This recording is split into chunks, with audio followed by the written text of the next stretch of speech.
Good morning, this is Newsweb. Dennis Aseto. President William Ruto has told of Azimio la Umoja coalition to stop what he describes as personality cult politics and allow MPs work with whoever they want. He was responding to threats from his predecessor Uhuru Kenyatta and opposition leader Raila Odinga, who have vowed to expel MPs who have pledged support for Ruto's government. Ruto has lately intensified meetings at State House as he woos Jubilee and ODM MPs to his fold. Just last week, more than 32 MPs led by Kanini Kega pledged to support the Kenya Kwanza government and announced plans to formally join Ruto.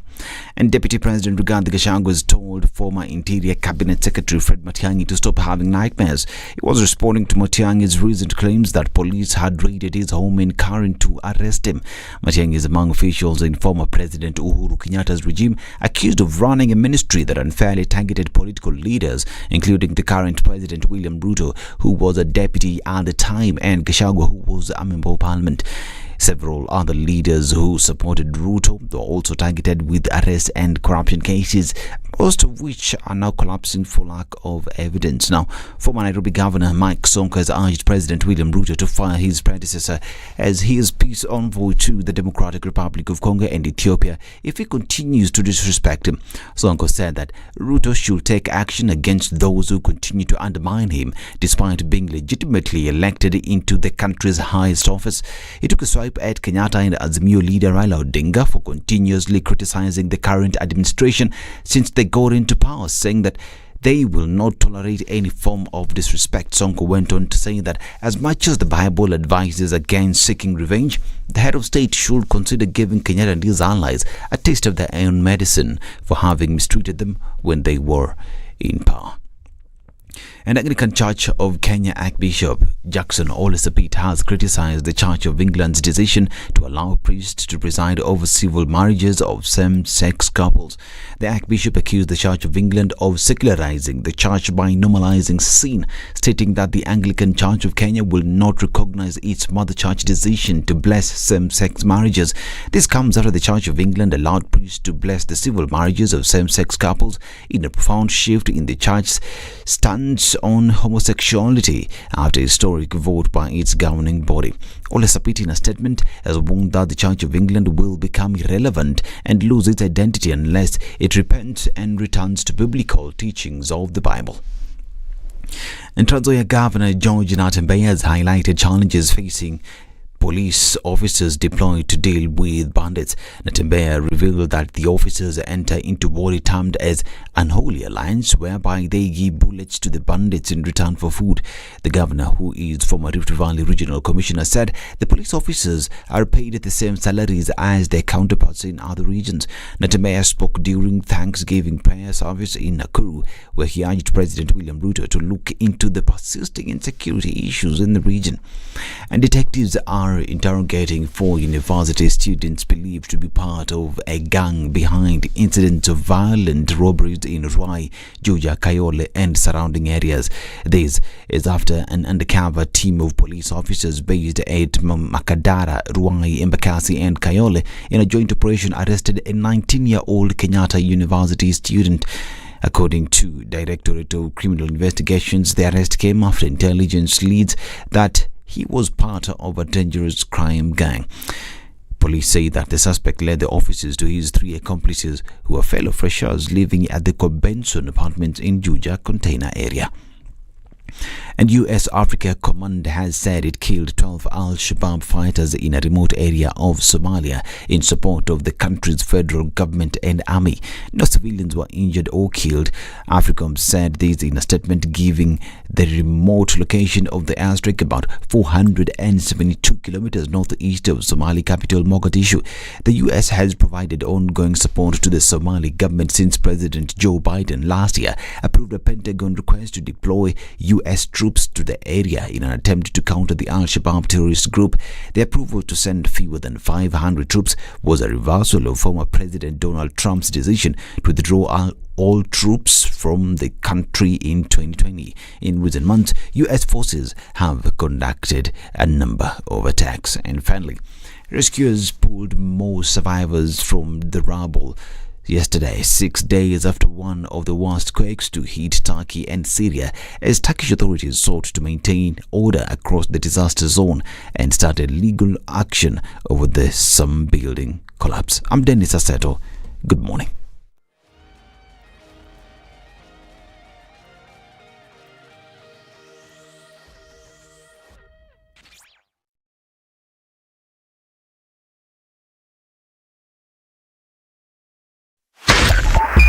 .5 SpiceFM, Kisumu. The following takes place from 6 a.m. to 10 a.m. every weekday on SpiceFM. Thank you very much, Eric, and it's good to be at the Situation Room. Always a pleasure coming here. This is the most challenging interview panel in Kenya. You guys are very well informed. And as you can see, Charles today, very philosophical. To be poor in this country is the greatest sin you can commit, not just from a legal perspective, but from life generally. Yeah. It is very, very skewed. We've just heard on the floor of Parliament, just most recently, a leader within the ODM saying that Sisi ni ng'ombe is a baba. Yeah. Which means that you're willing to be milked dry. Hapo. You cannot force me to believe.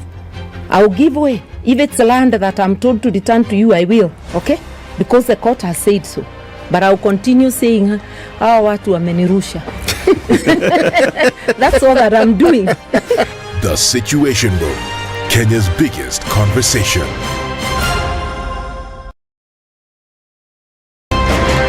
The man who looks at a beautiful girl and doesn't talk to her will end up serving lunch at her wedding. Aya, City, do like that. My father has killed a mouse. Will he fail to kill a man? Ameua panya. Small mammal, big mammal. Mtu atamshinda. I mean, I don't know. What are they saying? How are we comparison? I mean, you kill a mouse. What are they saying? What they're saying is, my father has killed a mouse. Will he fail to kill a man? Name, surprise. Someone's name. The name surprised you? No, the name is surprise. No, what am I saying? I'm from Nigeria, man. I met somebody called I Believe. So See? Your name is I Believe? Yes, my name is I Believe. But that's the short form. I said, excuse me? I said, yes. My name is I Believe. So what's the full name? I believe in the goodness of God. The Situation Room, Kenya's biggest conversation. We're back in the seat. It's Monday. Good morning, and how are you doing? All right, let's take a look at what's going on the streets today. Getting off of Jogger Road might be a serious feat today because traffic started early today, and we're looking at it packing up as you get to the City Stadium roundabout. All right, what else do we see? On Mombasa Road, looks all right as you get towards General Motors. You're going to get to the Nyeri National Stadium, and it should be all right. Getting onto Huru Highway, out through towards the Haile Selassie Junction. Coming off of Thika Superhighway, we're seeing some action here already, just past that turn-off from the Garden City Mall. Out of Westlands, it's all right as well. Shouldn't be too much of an issue, at least not for now. So the city is already buzzing with activity. Let's see what Monday is going to pan out to be. Where are you? What are you doing? Have you left yet? Do it now before it packs up. SpiceFM KE on Twitter. Talk to us there and let's keep things moving this Monday.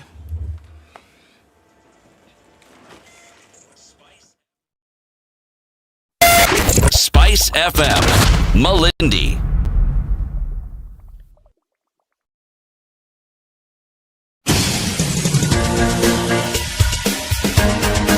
This is the Situation Room, the home of hard-hitting political commentary and penetrating insights about the state of the nation. This is a talk radio experience like no other. The Situation Room, a place for hard truths, debates, and elevated conversations. The Situation Room, witty, political, engaging, deep, controversial. In the room, we have C.T. Muga, researcher, academic, seasoned political observer, a fountain of wisdom in these politically uncertain times. Ndu Oko, Nigerian by birth, Kenyan by choice, communications expert, Pan-Africanist, a truth seeker and believer in people power, and Eric Latif, agent provocateur, the man in the chair, seasoned journalist, news hound, a man who believes in punching up, Monday, not down. It's the 13th day of This February. is the Situation Room. 2001? The 23.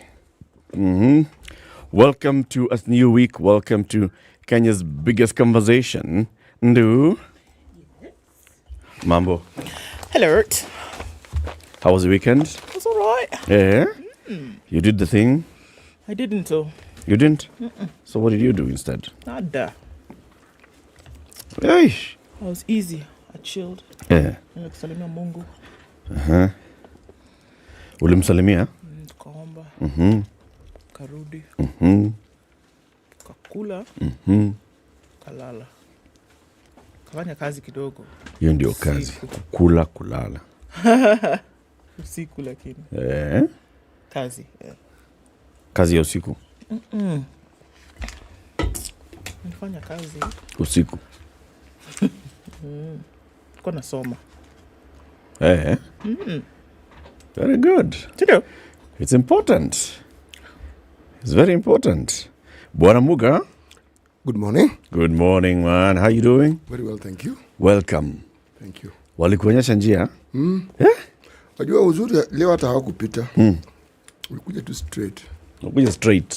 Nani hao? Si wale ambao wanaoshaga watu njia.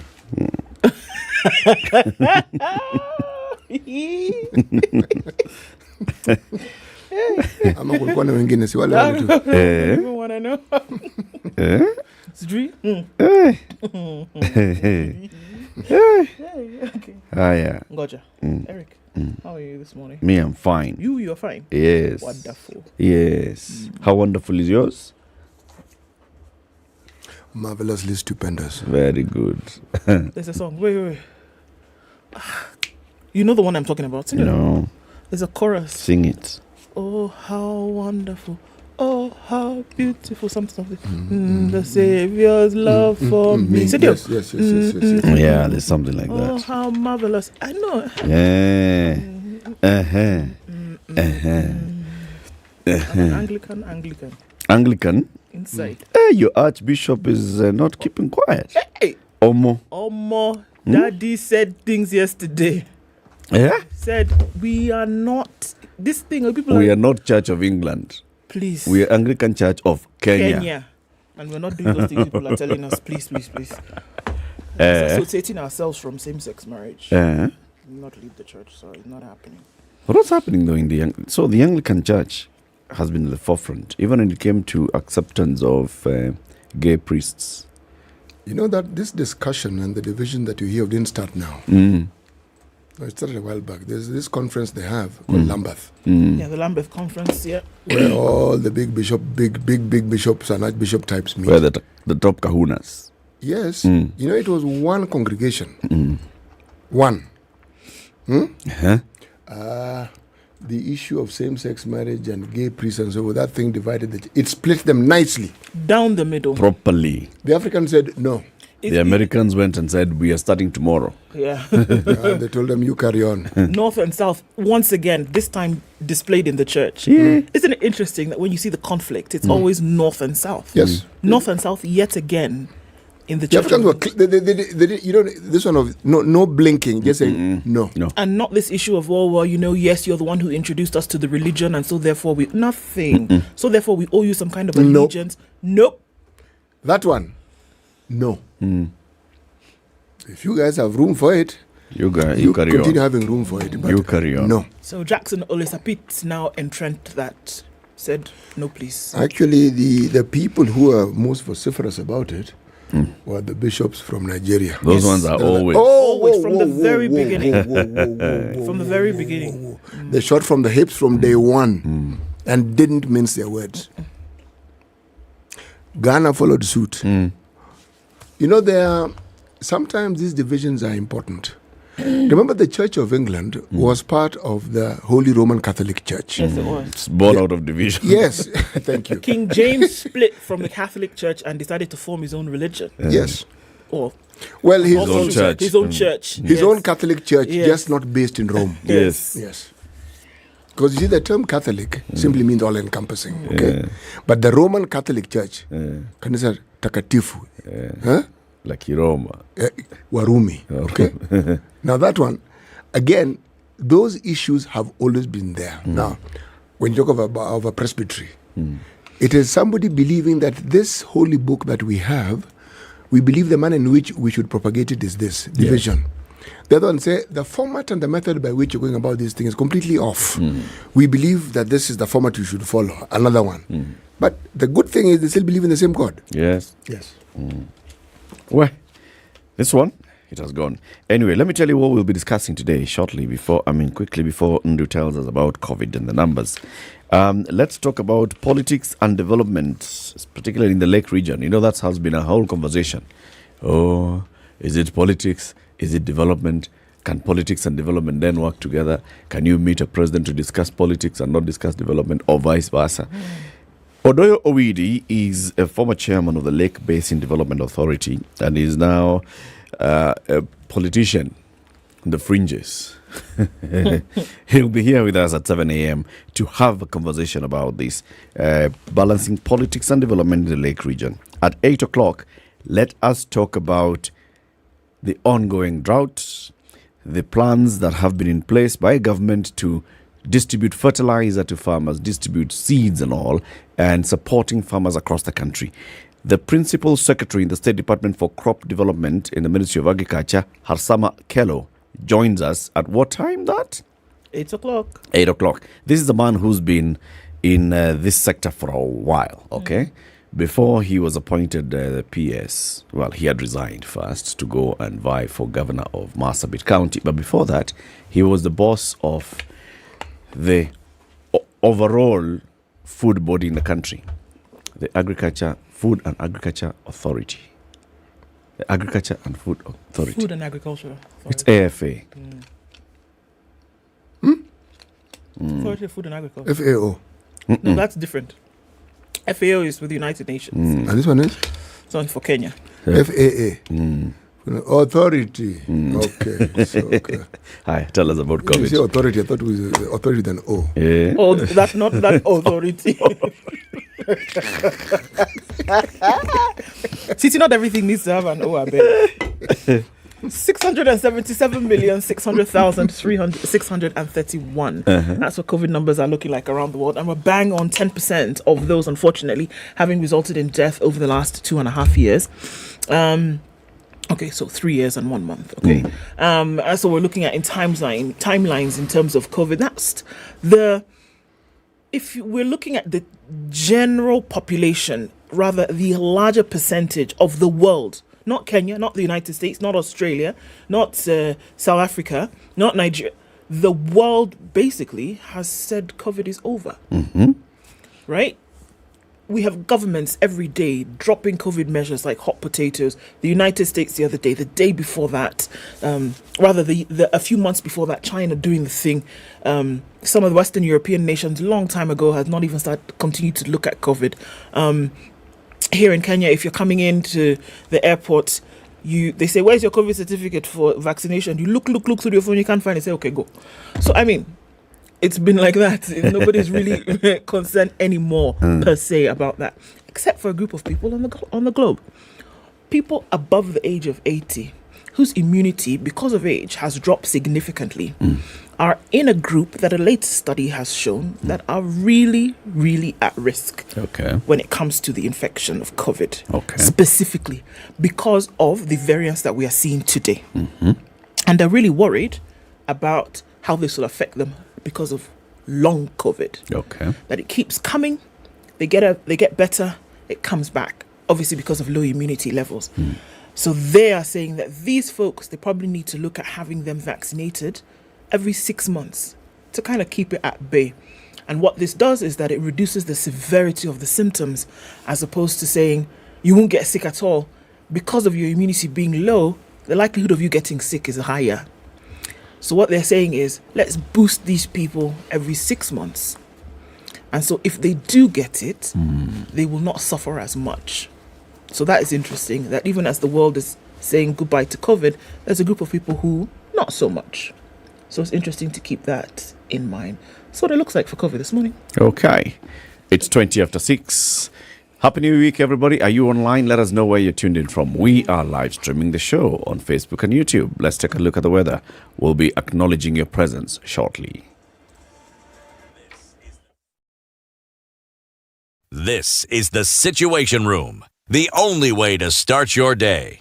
Get 2 months of Showmax for the price of one. In a give, Real Housewives, rich auntie vibes, and that bling. Samakuwa mocha. Toast to luxury. In a give, single Cassie, girl power. Cheers! And gravity-defying Top Gun victory flyby. Having any fun yet? Woo! In a give, Kupindukia. So subscribe now to get 2 months for the price of one from only 300 shillings for limited time. In a give, Showmax. Sign up at showmax.com. Cloudy conditions in Nairobi this morning. We will see highs of 28 and lows of 15 today. It's 11 and partly cloudy in Nakuru, highs of 31 and lows of 11. 11 and partly cloudy in Nyeri, going to highs of 29. We'll see highs of 27 in a clear Eldoret at 13. It's partly cloudy at 25 in Mombasa, going to highs of 32 today. And Malindi will see highs of 31 and lows of 25. It's 20 and clear in Kisumu, highs of 34 and lows of 19. And we'll see highs of 33 in a clear Kakamega at 18. It's 15 and clear in Kampala, highs of 30. And it'll go to highs of 31 in a partly cloudy Dar es Salaam at 27. It's 17 and cloudy in Johannesburg, highs of 23 and lows of 15, while Lagos is partly cloudy at 27. It'll go to highs of 35 today. 33 will be the high in a partly cloudy Kinshasa at 23. And looking out into Beijing Monday afternoon, it's 3 degrees and sunny, highs of 7 and lows of -4. It's bang on 0 in Paris and mostly cloudy, highs of 13, back down to lows of 0. Looking at 6 degrees and cloudy conditions in London, highs of 13 and lows of 3. And New York Sunday night is raining at 6 degrees. Coming into Monday, we'll see highs of 8 and lows of 4.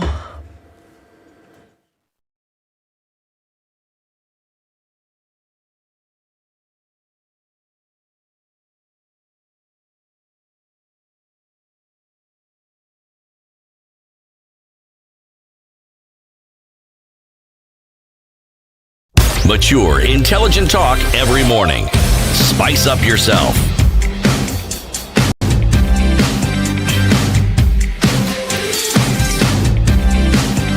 Mornings done right.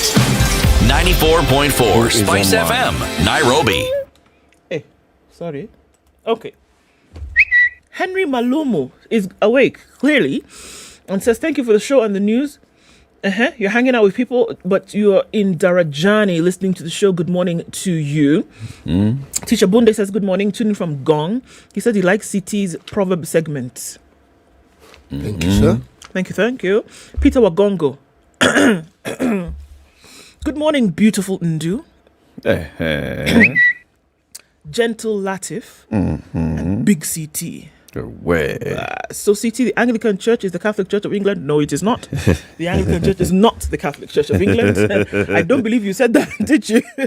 It is not, actually. Well, you could translate it that way. Oh, well. Well, I threw in the the other one is a Roman Catholic. This one is hived off of it. Yeah, then it becomes the Catholic Church of England. Okay, so Actually, they're not really wrong. It's not really far off, actually. No, it isn't. But they should add the protesting Anglican Catholic Church. Yeah. You know, because in the Apostles' Creed that we recite, we say, we believe in the Roman Catholic Church. We do. The essence of it, believe in it. Okay. Moyo Lachevin. Did I say that right? I said a slew of things in Kiswahili that I can't pronounce because I'll butcher it. Just try. Hapana. Give it a try. Come on. No human is limited. Thank you very much. Nawakilisha kwa Nikiwa. That's it. Nawakilisha show Nikiwa. Industrial area Nairobi, niko ndani mpaka mwisho. At least that I understand. Just You've got it I don't well. want to. You've done everything. What were you fearing? Because I butchered it, didn't I? It didn't sound right, did it? It did. Oh, it did. Thank You understood what you're saying. Today's World Radio Day. Happy Radio Day to you. Happy Radio Day. World Radio Day to you, to you, to you. Francis Mwindi says, Happy International Radio Day. Today we celebrate the power of radio to inform, entertain, and bring people together. Long live the magic of radio Indeed. Yes. Beatrice Ngenya also wishes you all a happy International World Radio Day. Good morning to the Situation Room. Welcome back, our fountain of wisdom, CT, Sir Charles. That's what Pauline Shiro says. King Charles. Oh, I beg your pardon. King Charles. Wesley is in Kipkelion. Where's Kipkelion? Excuse me. Kericho County. Thank you, Edna. Did somebody whisper that to you, Edna? Ondicho says, Happy World Radio Day to the best of the best. Asante Sana. Pamoja, Happy World Radio Day. John Rono Siongiroi is in Bomet, and Chris is in Gong. Livingston Akala is also wishing everybody a Happy World Radio Day. I celebrate you for your good program, says Mwalimu Dominic Chariot. Asante Sana. Henry Ochoki is online today. Wow, quite a number of people online today. You people woke up on Monday now, huh? Yes. Charles Jenga is awake. Robert Sanga, Anthony Mwadilo is tuning from Mombasa. Monis is in the Philippines, and he says good morning. Good morning. Duncan Irots is tuned in as well from Turkana Central, Lodwar, Kambimpia specifically. Sheik says good morning. Waterman is tuning from Minneapolis. Angela Nyangs is tuned in right here from here. Zachary Konya says, hi guys, I hope your weekend was lit. Zachary said lit. Yes. I spent time at my version of Camp David. Does Zachary in his alter ego, he's a president of somewhere? No, he has his own resort. So no? Okay. Simon Odhiamba is tuning from Magarini. Kapenguria is where Dennis is. The young Semboja is tuned in this morning from County 001. Okay. George Mashuki also tuned in. And good morning, 254. The Situation Room on the eve of love. That's okay. Have a lovely one, special people. Okay. Okay, what? I didn't quite get it, but yeah. It's the eve of Valentine's Day. Oh! Ting ting! It dropped. Wow. Yeah. City? Yes. The day's proverb? Yes, we are in the country of Zambia this week. Okay. Copper people, but also a very interesting country because in this sense, geographically speaking, it's at the crossroads of Central, South and East Africa. It's like in the middle. Okay. Yes, and language, official, English, but they also have, like we have Swahili, they have Bemba. Yes, they do. Okay. It's very interesting to listen to. Bemba. Yeah. It's a Bantu language. So I speak of Kiswahili. We'll get a couple of words. You wouldn't get lost. You'll catch what's going on. Yeah. Especially when the word food is mentioned, you'll know they're talking about food. You mention drink, you'll know they're talking about drink. And also when they say go away, you'll also understand. You get it. Yes, and if you don't get it, the facial expression will tell you. Kwenda. Go. The proverb. Right. The proverbs from this lovely country, by and large, are tied to the earth, animals, everyday life, experiences. Right. Jump over a log. That's how it begins. But not over your neighbor's word. Jump over a log, but not over your neighbor's word. Yes.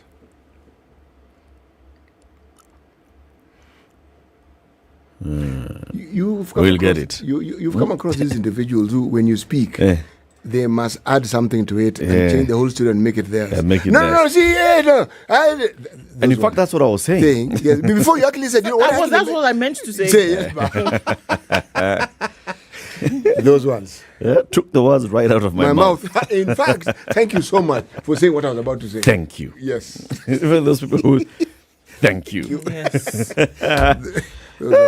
Okay, let's look at the headlines in the papers. What's on the front pages? On the front page of the Standard this morning, Ruto on path to absolute power.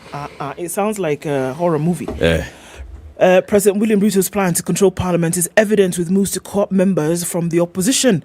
With the House resuming tomorrow and now with a supermajority, it will be a walk in the park for the president on passing legislation and blocking oversight. All right. It's also there in that interesting graphic on the front page of the Standard. The pain of bills and high taxes.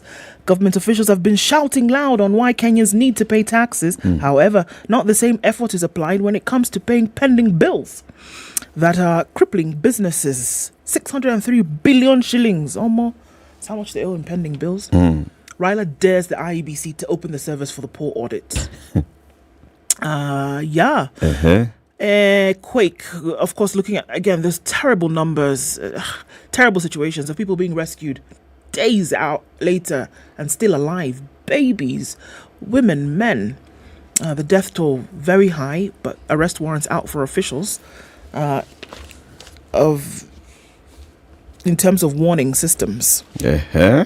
And this is interesting because they've been talking about the fact that the Environment Authority had given significant warnings that they could feel it and they could see the movement. There was something happening. And that there was something happening, and they sent this out. But officials who should have done something about it in terms of claiming safety did not. So we'll look at that story later. Okay. On the front page of The Nation, auctioned is emblazoned in black. Tough times, 1,062 is the number of registered companies that closed down between July 2022 and December 2022. More and more Kenyans losing their valued assets, vehicles, pieces of land, houses, and household goods. We'll look at that as well. Ruto defends courting rival MPs, says he's on a unity drive. Call it what you want to call it, but I'm doing what I can do. I'm uniting the country. Allah. IMF reforms will hurt the economy. According to House Budget Team, it warns the president about the plans to go towards the IMF for help. They're saying, look, it will hurt us rather than help us. Also look at those details. So that's what's on the front page of those two. And the back page of The Nation? It's in the new. IMF. City. Yes. Do you have the East African, the Star, the People Daily? People what do you have? Daily and The Nation weren't available today. But I do have the Star, and I also have the East African. Okay. Tell us from the East African. East African is interesting this week. Very interesting. But the one which is really interesting is actually last week. Let's do this week. All right, let's Peter Sindwele. Okay. Right. Airbus, Boeing vie for Uganda orders. Okay, that's the headline. Airbus and Boeing. Yeah, these are the manufacturers of aeroplanes. They're all trooping to Uganda. Yes, they want to be saying Nonu and Ndegeyetu. Our narrow-bodied planes, this one is better than yours. Yet, if you look at them in detail, they more or less do the same thing. Okay. They fly. Okay. Okay. Congo. Uhuru's balancing act. 36 AU summit, another round of broken promises. Goodness, they've joined us, have they? African leaders converge on Addis to talk about peace, security again. Okay. That's page 2. Now, the Star. Yes. I'm going to start with the top right-hand corner. Okay. That one which is in green. Do tell me it's not green, but it's green. Green. Okay? It's green. Everybody can see. Told you. Yes. You're going to be another word which, okay. It is stew. Stew. What color is stew? I did not say stew. What did you say? I said teal. Teal. Okay. Come on, M-Pesa. It's a little bit... it's a bit darker than turquoise. Is that why M-Pesa called that the teal number? Indigo. We're doing very well with green. And we went to teal and turquoise. Not indigo. Indigo is a bit darker than that. Indigo is not even closer to that. It's much darker than that. Hiya. What's on the green section of the Star this morning, City? On the turquoise green. Teal. Are you happy now? Ishero's widow wants court to release 4 million from his 134 million estate. Kando. Okay. Headline. Ruto's MPs numbers threat to Uhuru Raila. Kenya Kwanza just need 15 MPs to get the magical 2/3 majority. 15. Supermajority could give President free hand to engineer key constitutional changes. That's on page 4 and 5 of this. Of the Star. Yes. Let me tell you what's on the front page of the People Daily. Congestion hits JSS classrooms. Failure to approve some public schools to offer grade 7 and the high cost of private education is causing this headache. 1.2 million grade 6 learners who sat the grade 6 exam last year. 100% transition. 15,000, the amount that the government is allocating for every JSS learner. However, the money is yet to reach school bank accounts by last Friday. One school, for example, called Kongowea Primary in Mombasa. Yes? It has 5 JSS teachers and 300 students. That's the spirit. 300 divided by 5? Equal to 60. 60. It's okay. Can be managed. Can be managed. Yeah. Without the space. Yeah. There are 12 subjects. Remember, there are people who are complaining that some schools are asking parents to come with desks. Because chairs. Because we don't have. Bit of confusion here, wouldn't you say? Of course there is a crazy confusion. There was Standard 7 last year. Let's take a break. 25 minutes to 7. This is the Situation Room, Kenya's biggest conversation. It's time for us to take that break to take a look at traffic and in a give. This month of February, the month of love, the month of giving. Showmax is also giving. For 300 shillings, for as low as 300 shillings, you sign up for Showmax and you get an extra month free, just because you have heard us saying it.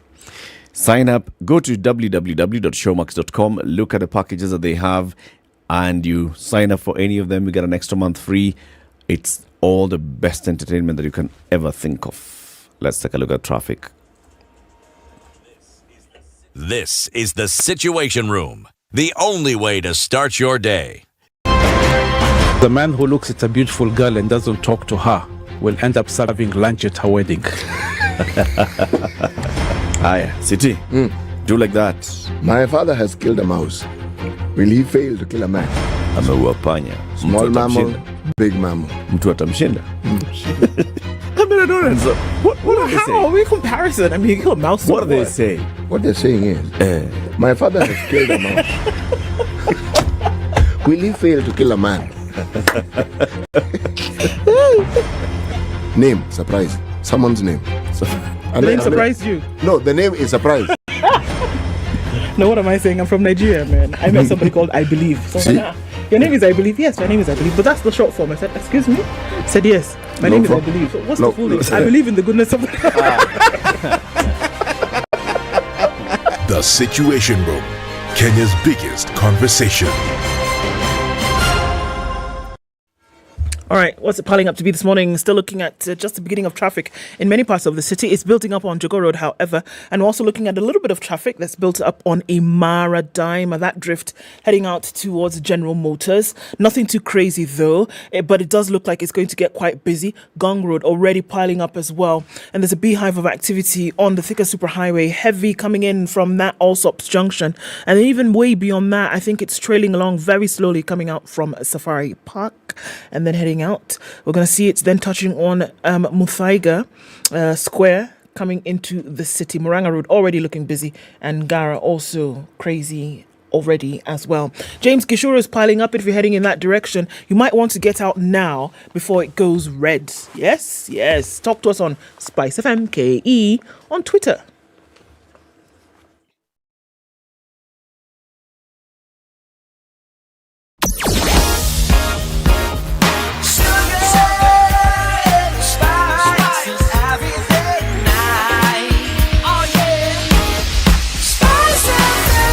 Spice up your life. Mature, intelligent talk every morning. Spice up yourself.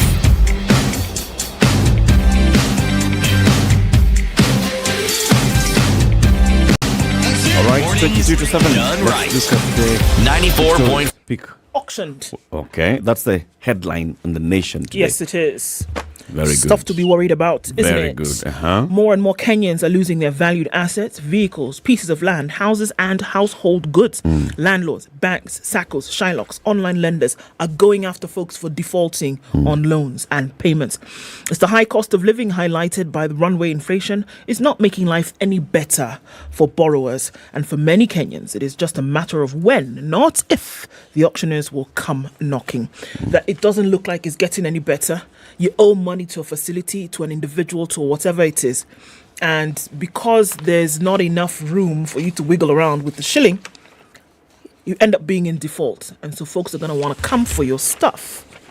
1,062 is the number of properties we saw auctioned. Now, understand, saw auctioned from the beginning of the process to where your property or your goods or whatever have then been sold and you're left with nothing. The full process. We're not talking about the ones that are starting or for whom there has been a notice sent to. The completion of the auction process has taken place for 1,062 people or businesses in 6 months between July and December 2022. That is a lot. Okay. what are we seeing? The high cost of living is being highlighted here, as a lot of folks are saying, look, they just cannot. Auctioneers come calling. Businesses are facing it rough. After paying a loan for just 2 months, the country's economy shut down to stop the spread of the deadly virus. This is an example of somebody who talks about her having taken a loan and then nothing happened in order for her to be able to settle it. So it's just giving here the number, the tales of folks who have not been able to, and they know that folks are going to come knocking. I will give us an example. Okay, so large and small businesses, including Pastor Akechi's, ground to a halt. Barely 3 months after taking a loan and struggling to repay, the lender notified the pastor that her car would be auctioned. True to their word, the bank sent auctioneers to impound the vehicle 2 weeks later. She said, I didn't know the car would be taken and sold that fast, for I was still doing all I could to repay the loan. I received the test of the car after being auctioned when I was of the car being auctioned when I was in church, and just like that, Pastor Akechi's livelihood went up in smoke in the blink of an eye. So wait, she defaulted for what, 2 months? Yes. 2 months of non-repayment. Yes. That's what is being said. That is what is being said. The likelihood of that being different, because now I see that there could be conversations that you would have, so that 2 months they didn't come knocking. Okay. She's asking now, how will I feed my children? Where will I get school fees? Is it 3 years down the line, but I'm still in pain? She's not alone in this. I'll give you another example. Lucy Mbio took a bank loan to venture into taxi business in 2015.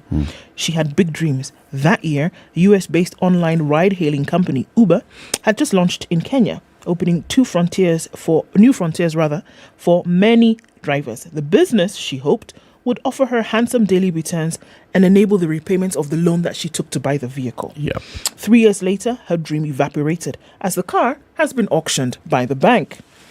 The online taxi business was just picking up and things were looking great. When she took the loan, she was sure of making enough money to repay it. Indeed, the first half year after joining the transport business, she was able to comfortably give the bank 32,000 shillings for the loan every month. Soon after that, many more hailing firms would join the business, attracting thousands of drivers. With competition heating up, the companies began slashing fare prices and increasing percentages paid to them. The firms also introduced smaller cars, which became a hit among many Kenyans as they were cheaper, dealing a blow to her who had bigger vehicles. Hers was bigger. Okay. That is when she started to witness her earnings drop drastically. She could no longer afford to service the loan. She was competing with rent, utilities, children's school fees, and other needs. The bank finally came calling and auctioned the vehicle. She said business was good in the beginning, but then the high cost of living and the lower amounts that she was getting as a result of being on the app meant that she would not be able to pay her loan. Then, boom, the pandemic hit. And people were not going anywhere anyway. So it meant that life was a little bit more difficult, especially for folks who dependent on movement in order to get money. So there's a combination of several things, for example, several factors. In her case. Yeah. Her case is you've entered into business and then the dynamics of the business just keep changing and unfolding in front of you. This thing is becoming popular, but it's becoming popular with a different category of vehicles. And the company that you're relying on also looks at slashing the rates that they're paying you. So all those things combined, and then there is COVID, and number of passengers calling for the taxi reduce, and the ones that are calling for a taxi are calling for the smaller taxi, not your big taxi. Because it's cheaper. It's just a combination and that's of... the thing. Because it is cheaper. Everybody along this whole chain, everybody's looking for the cheaper option. The person who's hailing the cab is looking for the cheaper option. The person who is buying a smaller vehicle is looking for a cheaper option that I can use less in terms of resources, whether it is fuel or money to buy the car. I'm looking for a cheaper option because life has just become that difficult. Yeah. So here, the thread that runs similar through all of this is that the cheaper option is being sought after because it has really become very difficult otherwise. Also, there's a cheaper option, but there's also the more sensible option. People are not going at it because this one is necessarily cheaper. They also think, why should I spend more money? I'm going the same direction from here to the CBD. Why should I use a bigger car when I can use a smaller one? And I do not need a bigger car anyway. Yeah. I'm not carrying luggage and all. Yeah. You know, it's a hangover from the old days of taxis. They were not small cars. Yeah. See, I, who uses Uber frequently, knows this because I used to use the Ubex, the bigger version. And the cost of the Ubex wasn't very different from the taxi I used to use before. I did not know about the chap. It was there, I used to see it, but you never really registered. I didn't relate to it. Yeah. I started relating to it when the constant Uber guy I had told me he's leaving the business. And I asked him why. He told me this thing is not paying. And he has found a buyer for his car and he's going to buy a lorry. And he's going to be doing supplies. He bought the lorry, he told me about this. In fact, there were two. Yeah. Now, they each sold what they had and bought something else. Changed the nature of their business. Okay, I know because the people I used to talk to on a daily basis. Yeah. There's this thing about business when it's good. We want to be fixated to that business and that model. So when it's changing, instead of changing with it, we are resisting the reality that things are changing. And you need to change with it. Yeah. Now, if you don't, when you hear of the bank, you don't default today and the bank comes calling tomorrow. Not really. And if you look at the COVID times, very many banks called their clients and said, come, let us talk. Yep. Let us see how we can renegotiate and we can reorganize this loan facility. Many did. I don't know of any that didn't. So again, there is the question of how it is we've matured in understanding how to conduct businesses with banks. Because many a time when someone is unable to pay, they keep quiet. When in actually, from day one, when the problem, you go and talk to the bank. When you keep quiet, then they don't know what you're doing. They don't know what's going on. They'll make their own assumptions. They will. No, they have rules. By a certain time, they will do this. But if the conversation takes place and you renegotiate, because during the COVID period, you could renegotiate. In fact, some banks even shaved off certain interest. They said, okay, if this is what you owe, pay us 2/3 of this. Some even pay us 50% of this, and it's okay, you go scot-free. Yeah.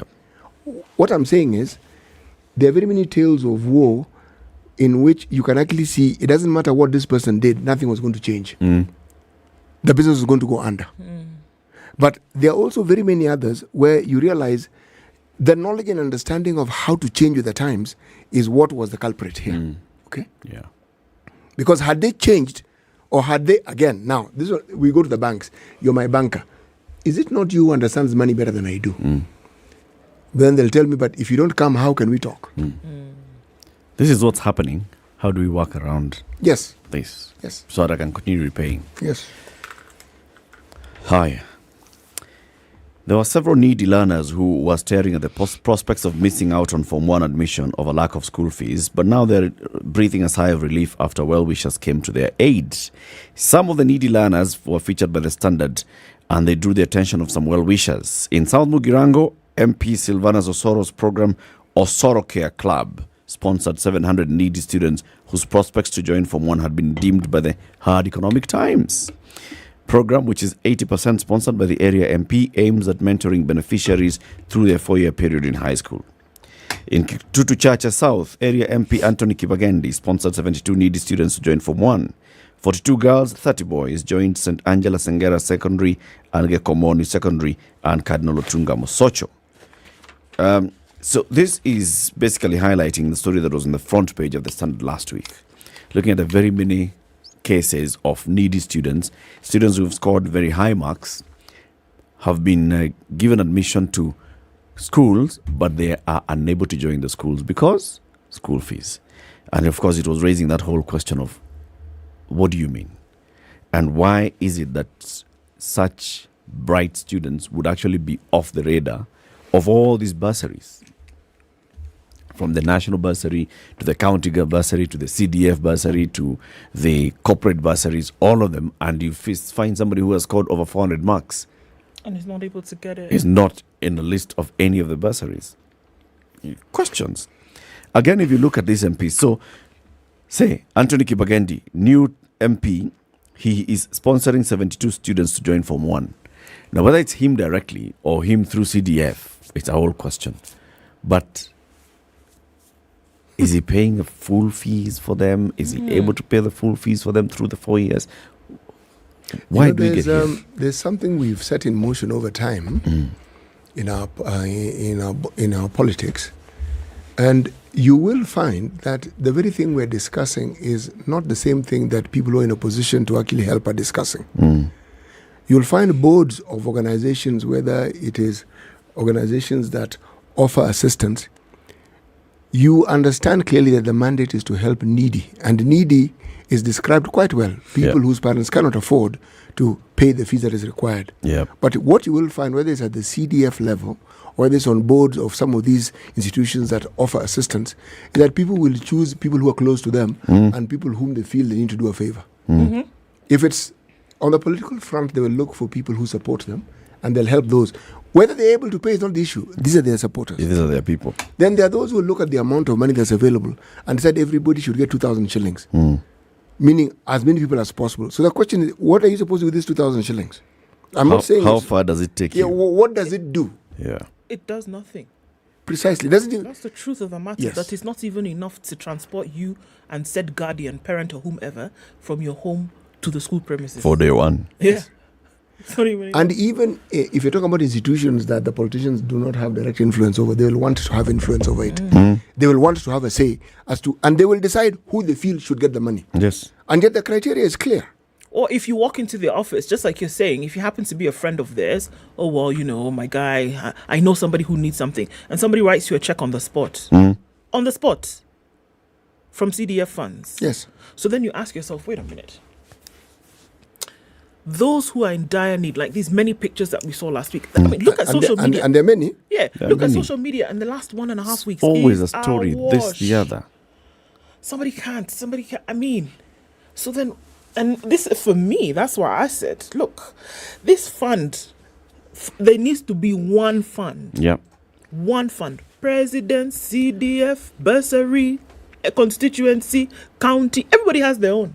It needs to be one fund. And we're not talking private sector here, because you know that private sector organizations have their own, whereby they're funding. Even they children. should also just read into. There needs to be one you body. apply to this one body, Yeah. and based on need, not merit, based on need, you go to school.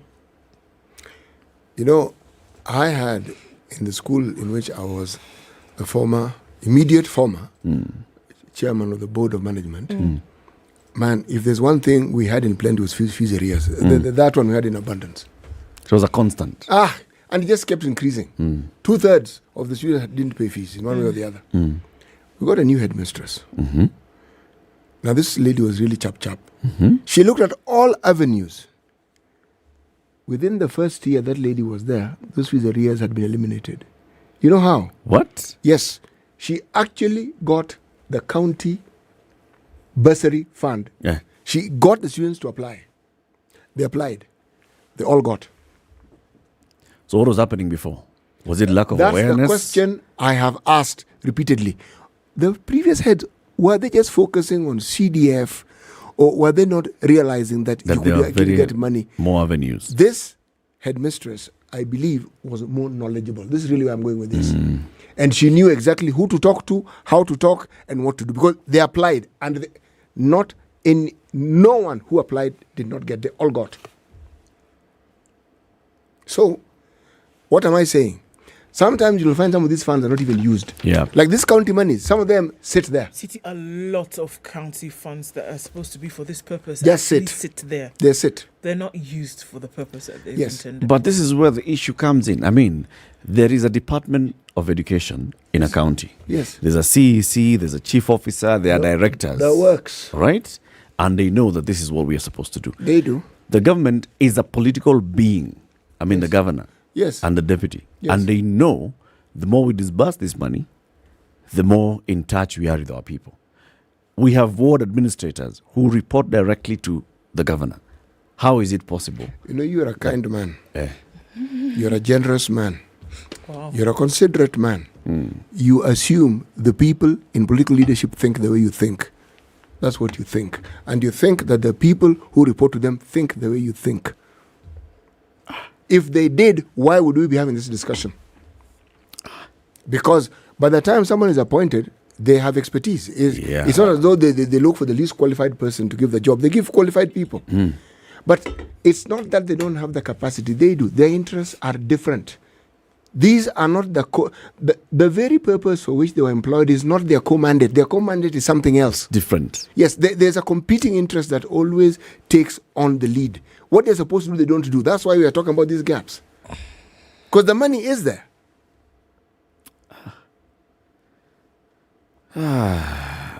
No, because this is a really painful story, because even at the end of this, there will be some needy child somewhere who will not go to school, who will not go to the school that they ought to have gone to because school fees.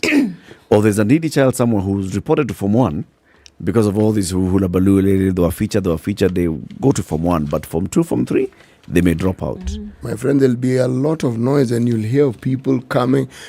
You see, the poor are the fodder that political noise is made of. Yep. Arambe, we are helping this or this. You follow that story and see, as you say correctly, that child receives help beyond the first year. Just follow and see. The noise is, we are paying fees for the whole 4 years. Really. It's very funny. There was a story on KTN last week, on Tuesday, as I was reading the news, and it was a very, very, very heartwarming story. It looks at a girl who 4 years ago was in the same predicament, had scored very high marks, had been admitted. This girl was from Mandera County. Scored very high marks, admitted to Pangani girls in Nairobi. From Mandera, Pangani girls, Nairobi. School fees, of course, you know. Of course, she wasn't able to, the parents were not able to raise the money. She was highlighted on KTN. Oh, the governor was like, what? In my county? In my county. Huh. Ali Roba was like, no. We are going to pay. So the county committed to paying her entire school fees up to Form 4. She sat her KCSE exams this year. The 2022 exam, the results that came out this year. She scored straight A's. Come on. Straight A's. And so now the story was actually looking back into, so how did you perform? Proper A's, and she is there speaking confidently and calling the governor and saying, thank you, it's because of your government that I was actually able to go to school, and I'm now here where I am. The new governor has committed, you choose whichever university you want to go to, Kenya or abroad, county will pay. You're going.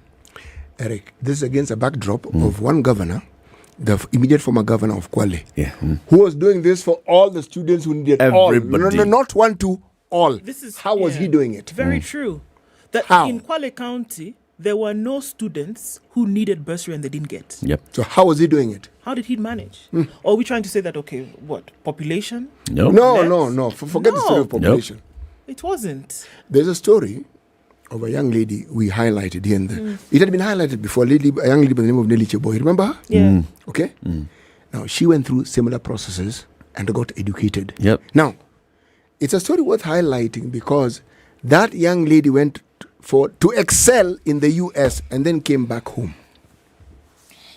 And while still studying, she opened a school. While still studying, her efforts were recognized globally. Yep. This one child who was assisted by these same systems, look at the number of people who are benefiting from what she is doing. One, not two, not 10 people, one person. So, but this is the thing, we need not be getting into that point where we are, somebody is actually struggling and suffering and wondering what to do. By the time a child is in standard 8, the school administration, the education officers know this one is a bright child, this one comes from this kind of background, this one will need assistance. It should not even be a conversation of, have you know? And that's the thing, Eric, they do know. Like now for the selections of schools for Standard 8 right now, the teachers are already telling, we know your students. We know the kind of school. So if you know that, then you know their situation. Then you know they well. need. Yeah, you know. It can't be at a point where... Anyway, we will need a proper solution to this issue of school fees and needy students going to school. And the entire thing about all students basically going to school. Because that's a right. It's a constitutional right. Keep it here for more conversations. Coming up in the next hour, we'll also be telling you more about how you can own a home in Vipingo, Kilifi County. You want to know more about that? Yes, we will tell you about it. In the next hour, we will be talking to somebody who is a former chairman of a board of Lake Basin Development Authority. Good morning. It's now 7 a.m.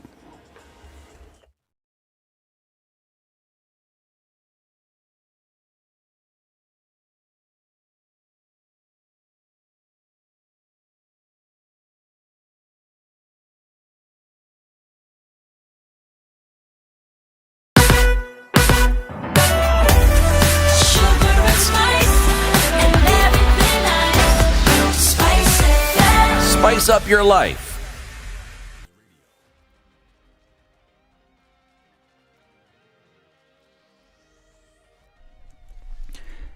Good morning, this is Newswire. Dennis Aseto. President William Ruto has told of Azimio la Umoja coalition to stop what he describes as personality cult politics and allow MPs work with whoever they want. He was responding to threats from his predecessor Uhuru Kenyatta and opposition leader Raila Odinga, who have vowed to expel MPs who have pledged support to Ruto's government. Wa Kenya. Nitafanya kazi na viongozi wote waliopata nafasi ya kuchaguliwa na katika taifa letu la Kenya bila ya kujali wanatoka jamii gani, kabila gani, chama gani. Tutafanya kazi ya kupeleka taifa letu mbele pamoja. Wale wanafikiria ya kwamba wanaweza kuturudisha nyuma na kutugawanya na kutufanya hostages ya mambo yao ya ukabila na mambo yao ya personality cult. I want to say, for the avoidance of doubt, that I will work with all leaders of the Republic of Kenya that have been elected together with me to serve the people of Kenya. Ruto has lately intensified meetings at State House as he woos Jubilee and ODM MPs to his fold. Just last week, more than 32 MPs led by Kanini Kega pledged to support the Kenya Kwanza government and announced plans to formally join Ruto.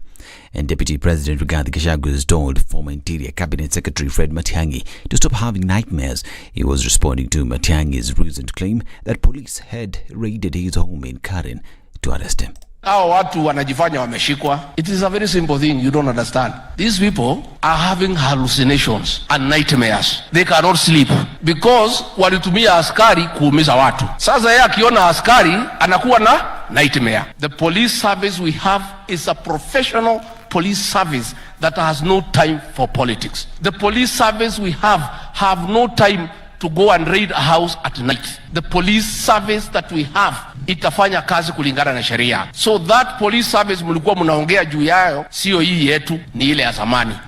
Matiang'i is among officials in former President Uhuru Kenyatta's regime who are accused of running a ministry that unfairly targeted political leaders, including the current President William Ruto, who was a deputy at the time, and Gachagua, who was an MP now.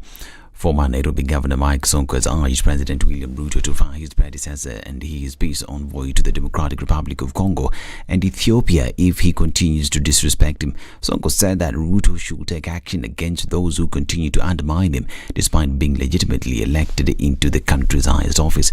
He took a swipe at Kenyatta and Azimio leader Raila Odinga for continuously criticizing the current administration since they got into power, saying that they will not tolerate any form of disrespect. Now, the Anglican Church of Kenya Archbishop Jackson Ole Sapit has criticized the Church of England's decision to allow priests to preside over civil marriages of same-sex couples.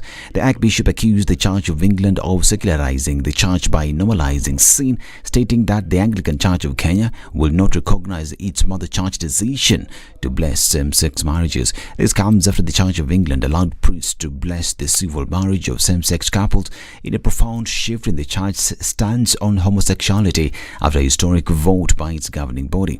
Ole Sapit in a statement has warned that the Church of England will become irrelevant and lose its identity unless it repents and returns to biblical teachings of the Bible. Now, Trans Nzoia Governor George Natembeya has highlighted challenges faced by police officers deployed to deal with bandits. Natembeya revealed that the officers enter into what he termed as an unholy alliance whereby they give bullets to the bandits in return for food. The governor, who is the former Rift Valley Regional Commissioner, said that the police are paid the same salaries as their counterparts in other regions. Natembeya spoke during Thanksgiving prayer in Nakuru, where he urged President William Ruto to look into the persisting insecurity issues in the region. And detectives are interrogating 4 university students believed to be part of a gang behind incidents of violent robberies in Ruai, Juja, Kayole and surrounding areas. This is after an undercover team of police officers based at Makadara, Ruai, Embakasi and Kayole in a joint operation arrested a 19-year-old student. According to the Directorate of Criminal Investigations, the arrest came after intelligence leads that he was part of a dangerous criminal gang. Police say the suspect led the officers to his 3 accomplices who are fellow freshers living at Kwabenson apartment in Juja's container area. And US Africa commander said it killed 12 Al-Shabaab fighters in a remote area of Somalia Friday in support of that country's federal government and army. This is Newswire. I'm Dennis Aseto. Good morning.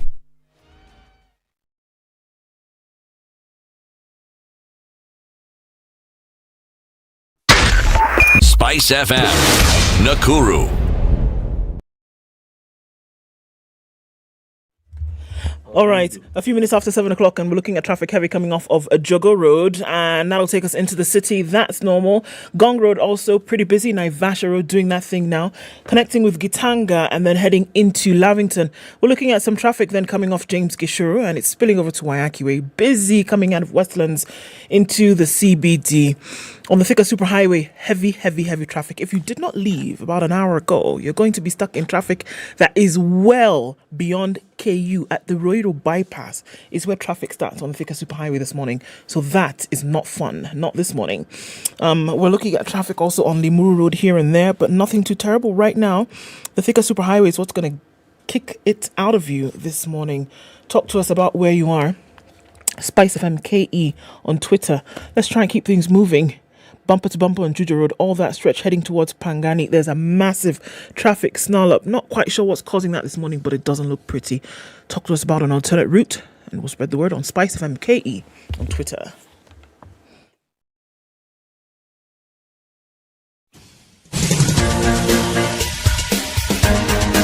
This is The Situation Room, the home of hard-hitting political commentary and penetrating insights about the state of the nation. This is a talk radio experience like no other.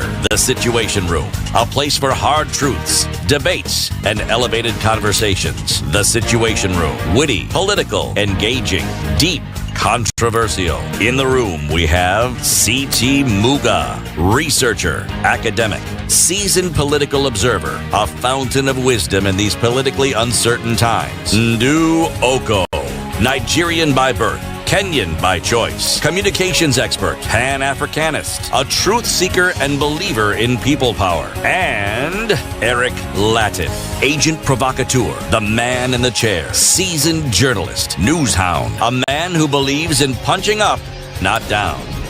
This is The Situation Room, the only way to start your day. After 7, good morning and welcome to the second hour of The Situation Room. Happy Monday. It's the 13th day of February 2023. It's World Radio Day. We celebrate radio and the development of radio in the country and, of course, in the region. You know, when you talk about World Radio Day, by the way, there's something that is a story that's not told as often. Nowadays, radio, we think FM radio. Before FM radio started in the late 90s, of course, that's when we had the shortwave, AM radio. And primarily KBC radio, right? KBC English service, KBC National Kiswahili service, and the vernaculars. And the vernaculars used to come on at in the evenings. At night. At night. Yes. And they bring in matangazo. Ya matanga. Matangazo maalum na matangazo ya vifo. Yes. One after the other. Matangazo maalum, chief so and so is calling for a meeting. I don't know. This baraza will be held on this day. And then, of course, matangazo ya vifo. In Swahili and in vernacular at night. Radio used to open at some point in the morning and close at some point at night. Kufunga kituo, kufungua kituo. That's radio. Then it went into FM and it started being a 24-hour thing. And we have seen it all develop in like 20, 25 years of radio. Something we forget. The role that 4 women have played in the development of radio in the country. I'm going to give you one, Elizabeth Omolo.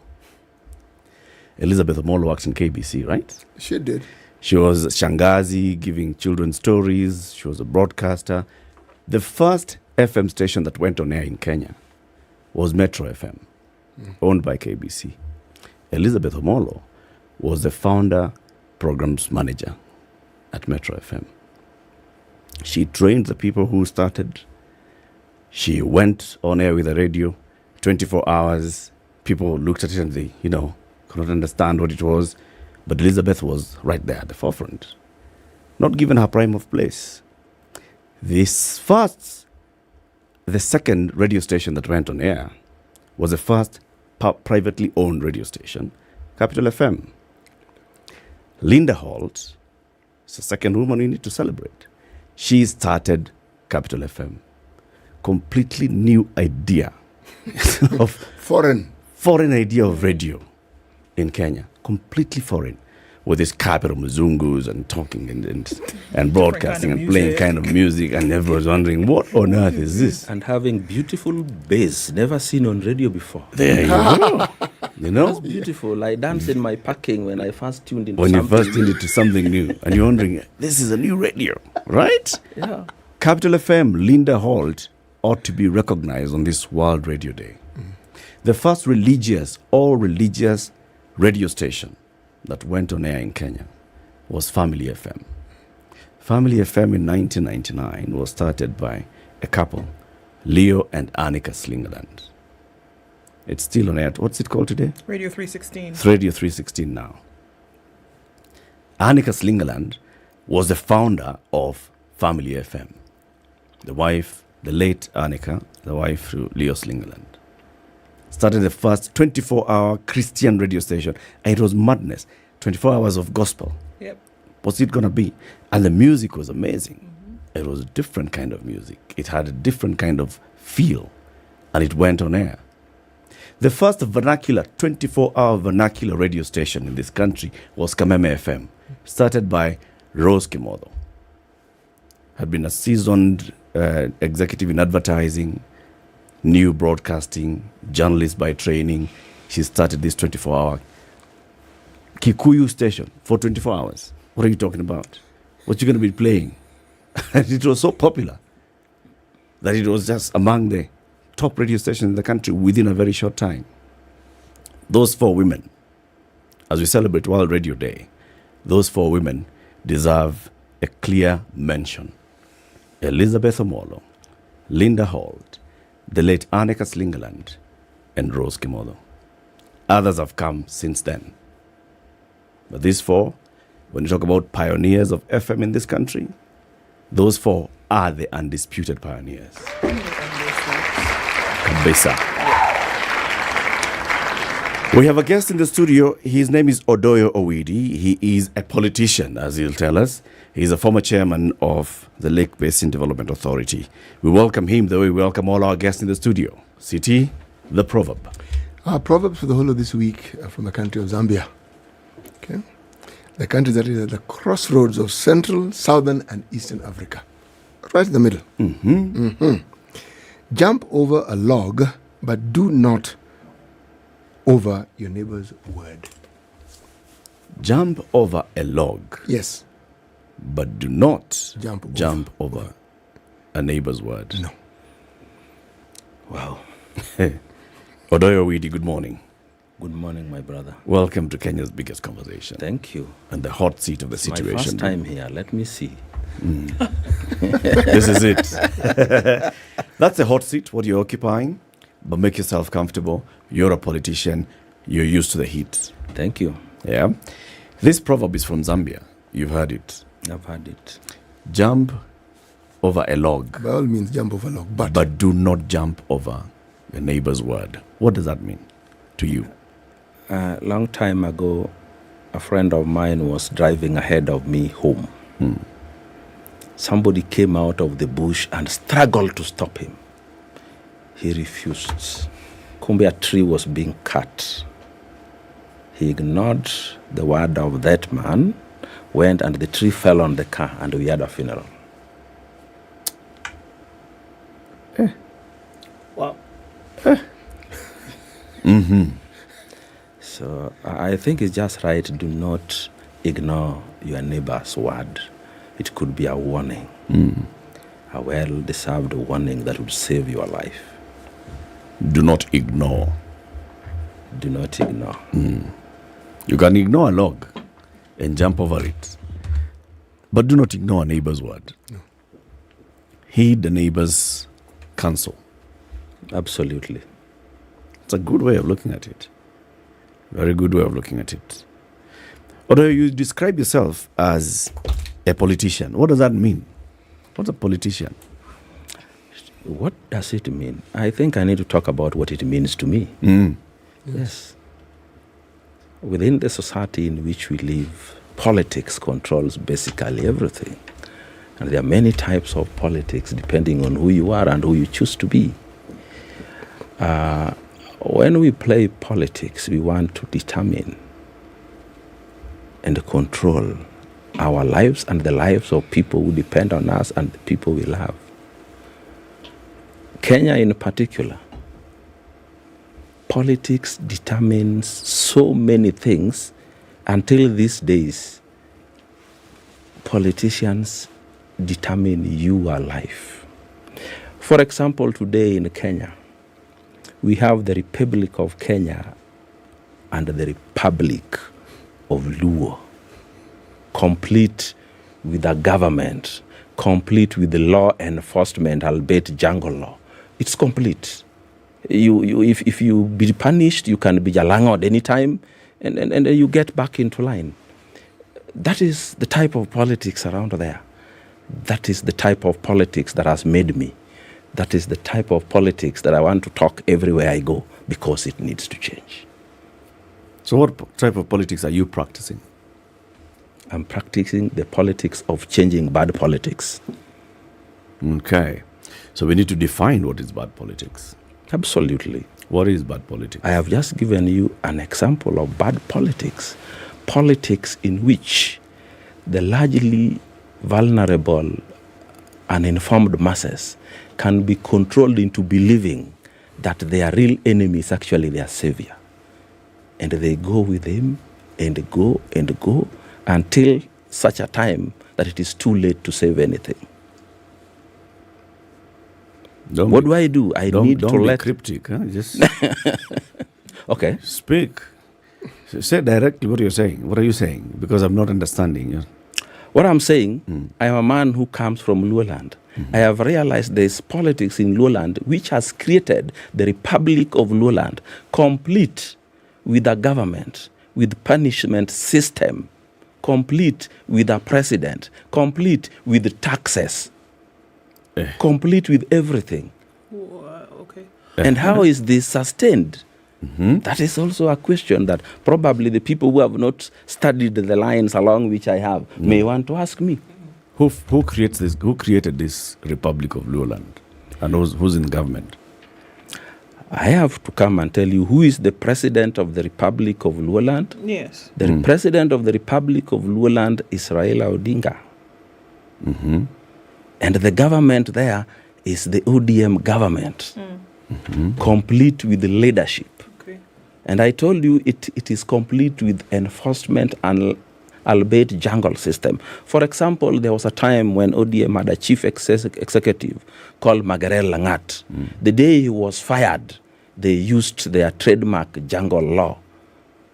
MCS came from the Nairobi County, went to his office in Milimani, frog marched him out, and he was fired. When Jalango offended the government of Luo Republic, he was Jalangoed in Manzoni. And I don't know whether he's got back online or is defiant. That is how it is done. When Tuju tried to create a parallel government in Luoland, they went and lit fire where his chopper would land, and he never went back again. That is how it operates. And this is one thing that other Kenyans need to see and observe. Okay. All business that run across Luoland have to pay taxes. There was a man who came there from America to start what he used to call Dominion Farms.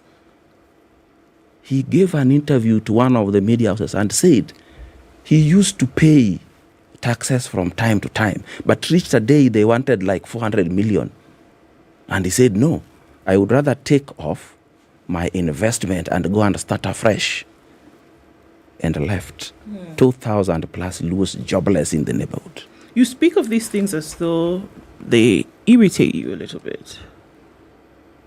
Of course they do. They do. Yes, I'm actually struggling to contain myself. Okay. Did something in specific, of a specific nature happen to you that would make you speak from your experiences at where you used to work? What has made you then now speak of these things in this manner? Naturally, the best teacher is experience. You can see things happen, but you don't pay much attention until they happen to you. I participated fully in the last general election, and I saw what really happens. In that republic called the Luo Republic, there are 137 wards. There are 27 constituencies. There are 4 counties. Each of those have several candidates. Those candidates must see the president of the Republic of Luoland way before the election appears. And he can accept to see you or not, but he always accepts to see them. The only person he ever refused to see was Chebukati when he went to his home. These people see him, and it is my belief that they must be seeing him to pledge loyalty, to entice him, to induce him to accept them. Because this is a republic where he determines who gets elected. Incidentally, after he has determined who gets elected from that republic called Luoland, he runs to the government of the day, seeks a handshake to determine who also gets employed from that region into that government. Let's go on what happened. Like everybody else, I went to see him. And after seeing him, generally he's a very vague man. He never says, I will do this. No. I will stand with you. We will support you. We will support you. I will stand with you. So that you don't pin him down to anything. Then comes the days towards election. He promises free and fair determination who carries the flag of the Luo government, ODM, into the national government elections. But time comes, he takes you to a room and reads for you the list and says, this constituency will be represented by so-and-so, this one by so-and-so, this one by so-and-so. These 3, I think we still need to try to see if they can go for Mchujo, as they call it. When you go there, you find a tablet that is connected to nowhere. It has nothing in it except some pre-installed data. Then later you are told that actually that tablet shows that so and so and so and so on. So he has a team from that region of people he has determined himself. But then he's never satisfied with that. He tries to seek to have a handshake with the winner, the government of the day. And then when he goes there, he sits there again and says, if you want to employ anybody from the Luo Republic, it has to be so-and-so, so-and-so, and not so-and-so. But I want to say here for the record, Raila Amolo Odinga has never, ever wanted to be the president of Kenya, because if you become the president of Kenya, you have to account for their taxes. If you become the president of Kenya, you have to work for them and you have to be seen to be working better than anybody you ever defeated. You cannot try to be the president of a Republic of Kenya 6 times, and the last one with your opponent tied to one post of the goal, and you are given 12 feet to score, and you don't score, and you tell us you really, really wanted to be president. This idea of wanting to be president is the method that you use to keep the Luo in the very box you want them, so that they come and see you every time election is approaching. Oroyo, let's go sir. back now to your personal experience. Yes. So you wanted to be an MP. Absolutely. And this is for Kasipul? Kasipul, yes. Kasipul constituency? Yes. At the point when you wanted to be MP, yes. Did you know all these things that you're telling us today? Did you know that there's a Republic of Luo? Did you know that there's a president and a leadership of Luo? Did you know that this leader is the one who has control of the systems and the voters in Luo? Did you know all these things? I knew some of the facts, but I had not interpreted those facts until I had an experience. Experience is a beautiful teacher. It teaches you a lot. It teaches you a lot. But you knew that, you needed the endorsement of Raila Odinga. Definitely. Why did you think you needed endorsement of Raila Odinga? He doesn't vote in Kasipul. That is not how it is done. I had explained to you. No, I want to understand, at the point when you are seeking to meet with Raila Odinga, and this is as you are thinking of expressing interest in Kasipul constituency, why were you seeking it? I was seeking is because, politics is local. Kenyan politics is local.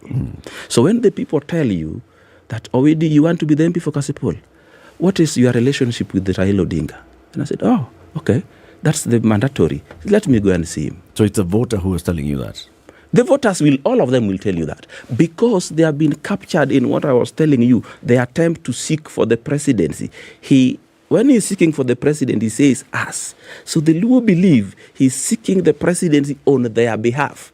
The trophy will be their own. So anybody trying to interfere with this trophy is an enemy of the Luo. An enemy of the people. So the people told you need to speak to the main man.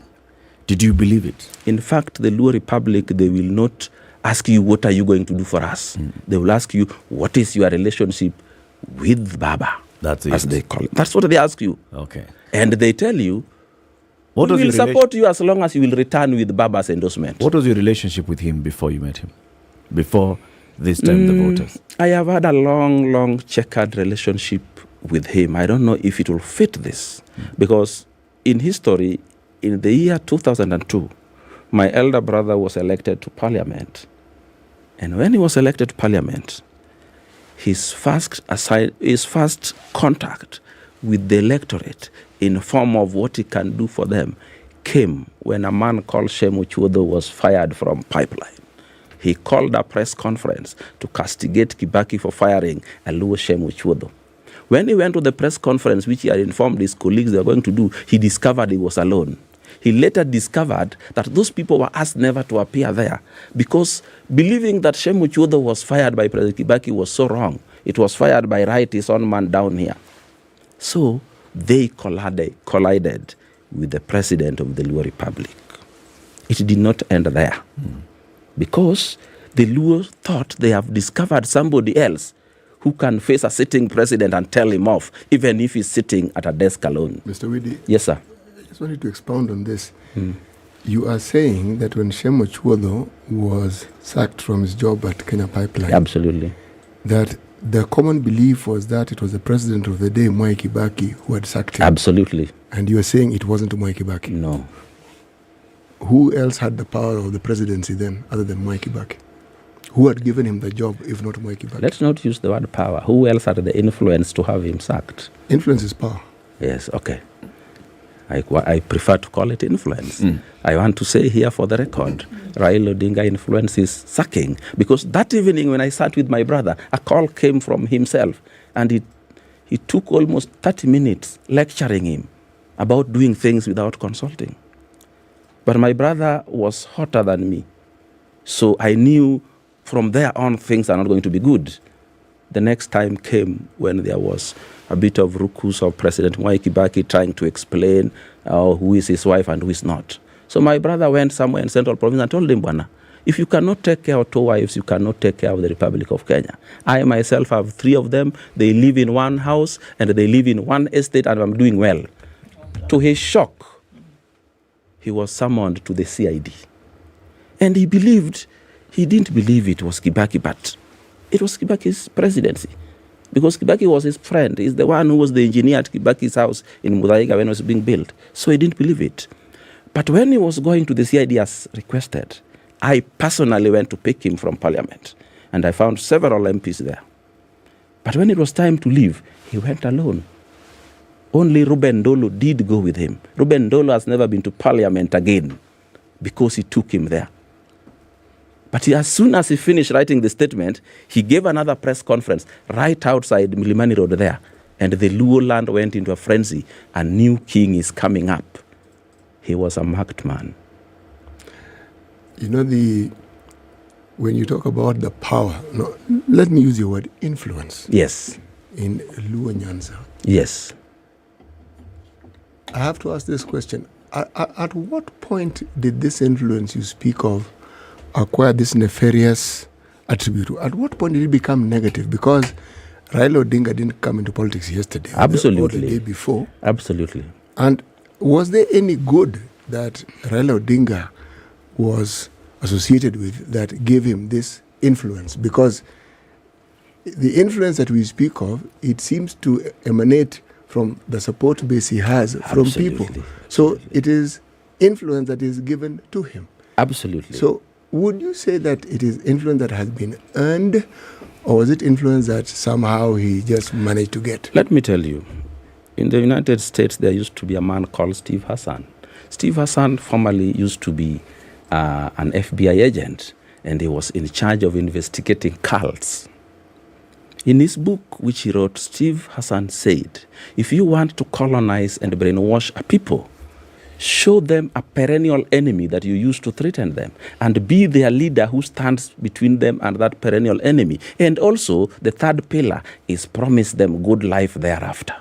This is what Raila Odinga has used in Luland.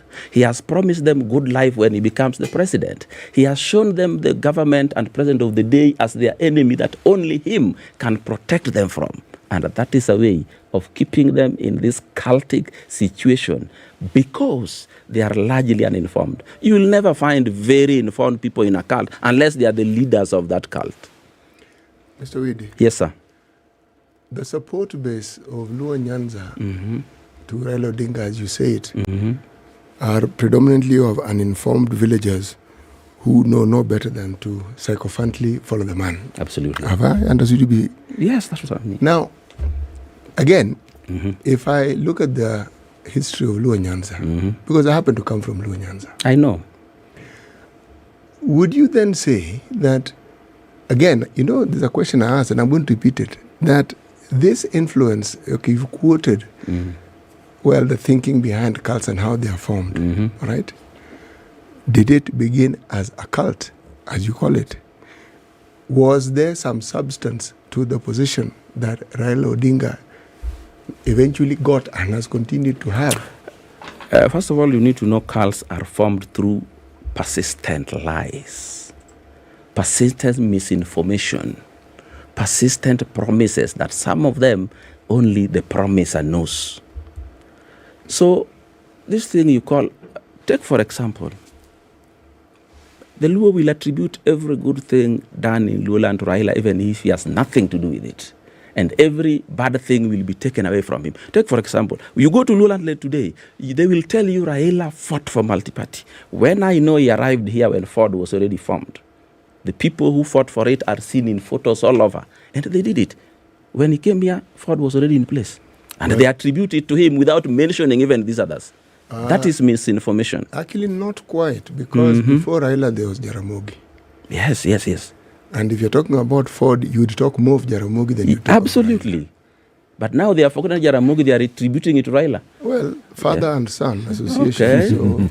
Okay. So there's that little... You know, Is that a little detail? Yes, that little detail. Let's take a break. Yes. Let's take a break. Odoyo Widi is the former chairman of the Lake Basin Development Authority. He's a politician. He's here in the studio. We're talking about the politics versus development and how those two mix when it comes to politics of the Nyanza region. 27 minutes to 8. Have you thought of buying a piece of property, a house in Vipingo? Well, Vipingo Development has been doing this and they've been talking about it for a long time. If you just go to Vipingo and you see the houses they're putting up, the highway is almost complete. It's a Mombasa, Kisumu, Mombasa, Kilifi highway. There's an airstrip right there in Vipingo. There's SGR, that's not far. Substation. Yeah, there's power substation, they have water, they have 24-hour water supply, 24-hour power supply, and everything else. The Vipingo development, if you just want to know more about it, text the word Vipingo to 22365. That's the word Vipingo to 22365. They'll get back in touch with you. They'll send you the brochure for the development. They'll even call you. You can speak to them. You can organize a visit to the place. They can tell you how you pay. All you need is a down payment from as low as 1.78 million shillings for a house, for a studio. That means a down payment of 10%, 178,000. The rest, easy peasy payment. This is the Situation Room, the only way to start your day. Yolanda Mulwa, DJ Absolute. When the gang is together, got the sugar, got the spice. Yorada. Yes. I have missed you like hot hamburgers. Eh? Like hot hamburgers. You know, bad boys give more money than you can count. Hey, bad boys give more money than you can count. If it's fun, it's funky, it's fresh, you're definitely going to catch it here. I don't know what you do every day from 11 a.m. to 3 o'clock, but if I were you, I'd tune into Sugar and Spice only on 94.4 Spice FM, Nairobi. So if you say it's on, then it's on. Yeah. Get 2 months of Showmax for the price of one. In a give, Real Housewives, rich auntie vibes, and that bling. Samakuwa Mokam. Toast to luxury. In a give, single Cassie, girl power. Cheers. And gravity-defying Top Gun victory flyby. Having any fun yet? Woo! In a give Kupindukia. So subscribe now to get 2 months for the price of one from only 300 shillings for limited time. In a give Showmax. Sign up at showmax.com. Partly sunny conditions in Nairobi this morning at 14, highs of 29. We'll see highs of 31 in a sunny Nakuru. It's 10 and sunny in Nyeri and 16 and sunny in Eldoret. Looking at 25 and sunny conditions in Mombasa, going to highs of 32 today, and we'll see highs of 31 in a sunny Malindi. It's 19 and sunny in Kisumu, going to highs of 34, and we'll see highs of 33 in a sunny Kakamega at 19. 20 and mostly sunny in Kampala, highs of 30 and lows of 17, and we'll see lows of 26 in a sunny Dar es Salaam this morning. It's 17 and mostly cloudy in Johannesburg, highs of 23, and we'll see highs of 35 in Lagos, where it's partly cloudy at 27. 23 and cloudy in Kinshasa, highs of 33, back down to lows of 23. Mature, intelligent talk every morning. Done right. 94.4 Spice FM, Nairobi. Coming to that hour, and the city is a-buzzing. Let's look at Uhuru Highway. It's heading out from the Nyeri Stadium roundabout and then touching on Haile Selassie and then into the CBD. There's incoming traffic from Westlands. That is very busy coming off Waiaki Way. It's touching on what's coming in from James Gishuru. And Gong Road is also pretty busy. We're looking at bumper to bumper as you approach KNH and then out towards railways. And then into the city. All right, whatever's going on Thika Superhighway, I do not know. I don't know how many circles of hell we're talking about this morning, but look at that. Absolute madness. And it's well in from that Roiro bypass junction. And into Roiro town, traffic is now trying to spill over to the Thika Superhighway. Do not know if an accident has caused this. Do not know what it is, but please shout out, let us know. We can ask folks to avoid already without knowing the reason. If you can use an alternate route, do that. The northern bypass is giving. Think about using that as an option to then come through to the city. It's heavy on Kiambu Road. In and outbound traffic is doing the thing. And we're looking at Limuru Road, so you might want to go the long way, come out through the bypass. The southern bypass, however, sunshine in the morning because not much going on there. Use it. SpiceFM KE on Twitter. Keep things moving this morning.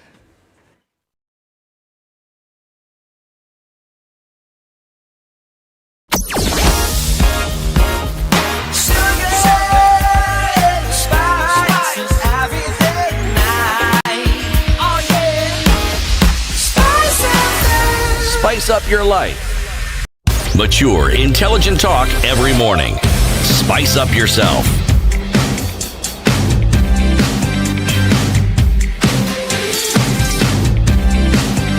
Mornings done right. 92 to 8, we continue our conversation with the Doyo Widi. He's the former chairman of the Lake Basin Development Authority, a politician from Kasipul in Homa Bay County. We were talking about Homa Bay the other day, the people of Homa Bay, and what they have, Nyadi. Whatever that means. Oh, he knows very well what he knows exactly what it means. Who? Him? You. Oh, of course I do. Yes. Someone got in touch with me later and said, yeah, this is one word, but maybe you could also consider Mbi. What does Mbi mean? Mbi. Mbi is in English oomph. Oomph. Can you describe oomph? Like what? What's that? Charisma? Gusto. All those things. Yeah. A certain presence and being. Gravitas. Yes. Gravitas. Gravitas is a good word. And a presence they cannot ignore. Yes. So what is it that they have? Is it Mbi or is it Nyati or is it both? All of the above. And you can add a few you can add something else. I'm an icon of that. So This is it. It's Mbi plus Nyati plus everything. And it is said in all humility. Before we continue the conversation, please remind everybody about the month of February and the giving that Showmax is doing. Showmax in a give in February. Whatever package you're going to pick up from Showmax, where you can watch series, documentaries, live sports news, all sorts of fantastic things. Whatever package you pick up on, Showmax will give you an extra month of it for free. from as low as 300 shillings, you can have all your entertainment on Showmax. And because it's that month, pay for 1 month, free, get the other month free. Yes. Odoyo, we're talking about what you're calling the Republic of Luoland. Yes. Yeah?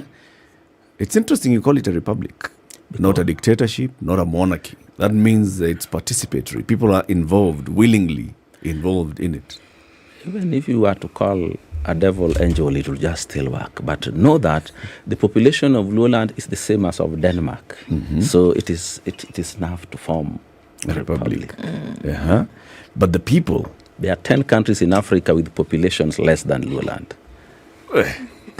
It's a full republic by itself. It's a full republic, complete with everything. Yes. So where people decide their destiny, where people govern themselves, where people decide their leaders. Okay? So when you're talking about, a leadership that is all those things that you're describing, this leadership led by Raila Odinga is, the people are the ones who've decided. And that city asked you that question. Is it the people who hoisted him, or did he impose himself on the people? He used the ignorance of the people. Socrates warned us about this democracy we are talking about. Because if you come to my court, there are 29 children, 15 adults, and we have a hospital there, and we have a candy shop. If you tell them to vote between the candy shop and the hospital, which one should be retained, they will tell you the candy shop. So there's a leader who can exploit the ignorance of the people to lord over them, to exploit them. No. Yes, sir. I have to ask, because what you say, if I were to believe it, then I would then have to extrapolate it with reference to the elections and the votes that Raila Odinga has gotten in this election and the previous one. Yes. They were not all from Luoland. Absolutely. And there were large numbers. Absolutely. So are we saying that this population that voted for him are the same as you're saying, been sucked into this cult, and they're all ignorant, and that they do not know what they're doing, and that Raila has influenced them? Is that what you're saying? Let me tell you how this thing works. First of all, you start by whipping the Luo leadership into line, by taking over the people. So you don't have to discipline them. If they don't follow you, the people will. But once you have the 6 million Luos behind you, Kalonzo would likely want to be your partner, because he stands to benefit from that in the future. Anybody else from any corner of Kenya would want to benefit from this largely Luo crowd you are carrying around. So Kalonzo will bring for you the 1 million plus Kampa vote, and from elsewhere. And then... They're a bit more than that 1 million. Absolutely. For purposes of discussion. It's even better now for my argument. So they bring, and you run up and get 6.9 million. Okay. And you feel you have taken Kenya, and you are the next most popular. What has made you arrive at this? I believe it's beyond thesis now. What has made you arrive at this? Was there a particular event that you now said, no, this is it? Or has it always been your thought that this is how things actually work here? Or were you one of the members of the cult previously? What I'm giving you is analysis of the data. It is the data I have had. There was a story I was telling you, then I had cut it short somewhere because Muga asked me some questions and I left it at that. But I would have wanted to tell you how the difference between me and Raila Odinga came. And that is good for me because it made me look at him critically. It is like a bad girl your mother has been telling you, wachana na huyu na unakata. Na ile siku umeenda ndio unaanza kumkagua uone, kumbe these things I wasn't seeing. Something was blinding me. There are times when your personal interest can blind you from seeing very bad things. My personal interest to get elected made me not see things the right way. I am seeing them clearly. And I have facts, figures, dates, and logic to defend them. If you had won the election, would you still see things this clearly? There was no election to win. I've never been voted anywhere because Raila Odinga must stop me. Because first of all, one thing you need to know about him, anybody who has the charisma, who has the boldness to talk in a way the Luo will jump up and down and clap, will not get anywhere. That is why I really wanted to tell you the story of my late brother Peter Wili and how he had to get out of the scene and get out forever. You know, the question that Ndu is asking, I have to ask it in a different way. Absolutely, I'm here. You see, if you get into a political process and the norms are as clear as you now say, and you want to be part and parcel of that process, and you don't understand that process well enough to be able to participate in a way that benefits you, who is to blame? You who didn't understand the process, or the person who is in charge of that process? I think at this level, I don't want to blame anybody, but I want to get rid of this bad process that usurps the people's power to elect leaders of their choice, and takes this power and gives somebody who has taken this power by ways of telling lies only. You know, Eric, I like this man. I like the way he thinks. I ask him a question, he asks himself his own question, and then proceeds to answer his question. Very good. When he describes himself as a politician, again. When he asks, I believe you, you are indeed a politician. Absolutely. And well done. Thank you. Now let me ask you again. Yes. This will be now number 3.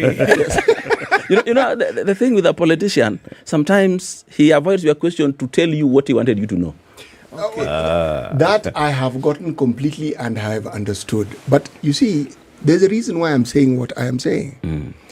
If you look at the politics of what you're referring to as the Luo Republic, yes, there've always been some leader who seems to be head and shoulders above the others, but there've been other leaders almost at that same level at any given point in time. Okay? Now, there are those who argue that the Luo nation are a debating society. That if you look at their culture, they are people who need convincing. You have to talk to them. They have to hear you, and they have to believe and understand Exactly. it. If they don't, then you will be dismissed. Okay? Now, if there is a language someone is using to propel his agenda and you can see it working, and you choose to follow a different narrative that is different from his, which has proved to be successful, and then you fail, again, do you blame that person for having a narrative which is successful and for you not having a narrative that doesn't work in your favor? Absolutely. Let me tell you how it works in Luo Republic. Okay, now wait for the question to be rephrased and to be re-answered. Yes. Go on. I normally like helping people. Muga, what happens in Luoland, you don't get a chance to sell to the locals that narrative. I told you what they did to Tojo. They don't want you to talk to those people directly and tell them that. You will find goons waiting there with stones, rungus and everything. The only time they will allow you probably to talk is because of you're in the safety of SpiceFM room, situation room. That is when you will talk. But I have told you, I promised before, probably you will now begin to follow me from social media and everywhere. I have told them, when it is going to go back to the land of the Luo, we are going to meet head to head, unyo kwa unyo, rungu for rungu, stone for stone, so that the truth can be known. Sometimes when you are not allowed space to say the truth, fight for that space and begin saying the truth. So when you are telling me who is to blame when I'm not telling them what they want to hear, first of all, I'm fighting for the space to tell them what they ought to hear. So they haven't heard. They haven't heard. You know, my point still... And then, you know, our argument here is too academic for them. Owede is using a position which he has described and which he has given legs and arms and given motion. And from the way he has described it, it is a hopeless situation. Yes. And yet, if I look at the republic he speaks of, there are people who have been elected on parties other than ODM. When that Absolutely. So what does it tell you? These people he refers to who have been mesmerized and who have been corralled into thinking the same way, clearly there are exceptions. And I'm sure he'll tell me, yeah, there are always exceptions to the rule. But that's all you need. Why are you asking a question where the answer you have? So his own brother was an exception. Take a bag of beans and throw it into the ocean and come back with your bag. You'll find 2 beans are in there. There will always be 2 exceptions, 1 among a million, and so on. So when you tell me some people walipita katikati, that's natural. No. That's the law of natural things. I want to think differently. I want to say that perhaps these are people who understood these very same people who vote better than you did. And they did something that the people resonated with. Yes, they supported Baba, they supported ODM, but they were able to distinguish and say, this individual, yes, we support Baba and everything else, but this individual serves our interest. If there is a formula that works like that, Ulago would not be out of parliament today in Kisumu West, because he had gone in another party, even in fact twice. What changed? is because the situation is different. Situation from one constituency to the next is different. But we judge society by what is dominant. You can't get 100% of what you want in a natural system created by God. No. Even in the driest land, there would a leaf of blade growing. You know, Mr. Wede, yes, sir. I'm listening to you, and I don't seem to see the difference between what Raila Odinga purportedly is doing and what you are now doing. I don't see the difference. Which is what? I don't see the difference, okay? What is he doing and what am I doing? Raila Odinga has this narrative which has captured the Luos, and he himself and others who are like-minded are seeking to liberate the Luos. And that is the very narrative he said that Raila Odinga has, and which narrative he has used to captivate the Luos and hold them hostage in this cult called the Luo Republic. So he wants the people. So what's the difference? No. Yes. Muga, let's take it from here. I mean, where's the difference? I explained to you how you build a cult. You create for them an external enemy. Even in your house, when you have beaten everyone and everybody is not talking to anyone, when war comes from outside, thugs are trying to break in. The very mama you slapped is now on your back bringing for you rungus. Raila is trying to create a war outside Luoland so that the Luoland rally behind him as their brother. When my brother finds me fighting, he will join the fight on my side. When the fight is over, is when he'll come back and say, what really happened? Moses did that in Egypt those days without asking. So when Raila is pitted against William Ruto, the Luo will back him. It is the Luo he wants back. Because when Ruto recently went to Nyanza, the Luos embraced him and he couldn't stand it. So now he wants them back. What does he do? He starts a fight. And when there's a fight, you join your brother and fight on his side. Okay. And there's so love. According to you, he's doing that, and all of this is being done not necessarily because he wants to be president. No. But he's looking for influence, power. Yes. He outside wants to of the keep presidency. the Luo in the same. He is the president of the Luo Republic, where he doesn't pay taxes, he doesn't do any development. But if he becomes the president of Kenya, he will have to account for the 3 trillion budget. That is what we mean. It sounds like you're starting a rebellion from inside. And for you to succeed, you need an enemy. Yes, that's what I'm telling you. He's doing exactly. And the what enemy he's saying has Raila got is to be the doing. biggest person. I need to explain in the to you, if you have an enemy within, it doesn't work. The enemy must be outside. Let me tell you, when the rating of an American president goes down, most likely they start an external war outside America. When the rating of an Israeli prime minister goes down, they really bash the Palestinians. That is how it works. Create for them an enemy from outside. Let me tell you even how religion works. Those who start revolutions fight the status quo. Yes. Yes. Those who start revolutions will always go for the strongest person or the strongest entity in this status quo, and they go for it. For me, I'm not even in any revolution. And now I just here want you to are. let people know the truth. That's it. But that's what you want to revolutionaries liberate say. the people, to That's let what people know the revolutionaries truth. say. That is what they say. Yes, it's what Okay. Raila used to say. It's what he still says. It's what William Ruto says. It's what politicians say. Okay, you know them now. Yes. They are always liberating us from something we don't need to be liberated from. So what we're saying is essentially, sir, is that you have now joined the long line of would-be liberators, and you are one of them. That is your politics. You see, these liberators you're talking about, they are liberating these people from an external enemy. I am right here within Luland telling them that the person you think is solving your problems actually is the creation of your problems. Today, there is no serious business in Kisumu you can go to find employment. They have been fleeced to extinction and they have disappeared. Mr. Wade. Yes, sir. From the time 1967 when Jaramogi had an altercation with Kenyatta. Yes.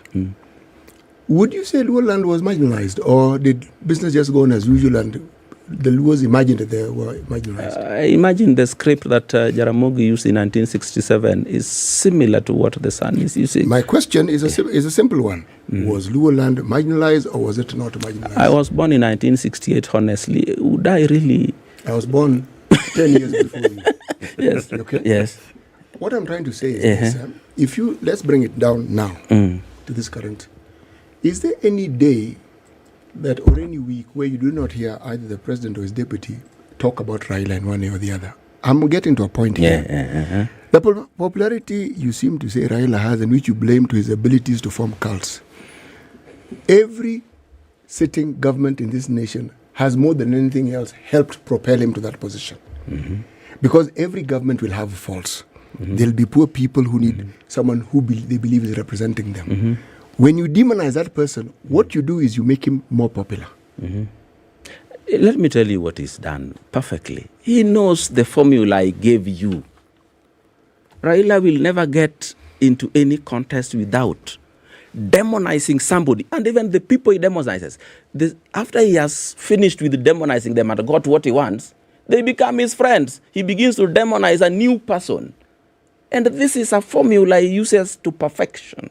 Is that any strange? I mean, you're a politician. That's all you politicians do.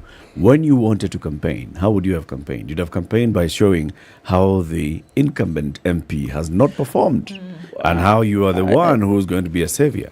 It's the same thing you're talking about now. The others who have also, just like Ndu was saying, the others who have attempted to take on Raila in Luo Nyanza, because you're not the first, have done the same thing.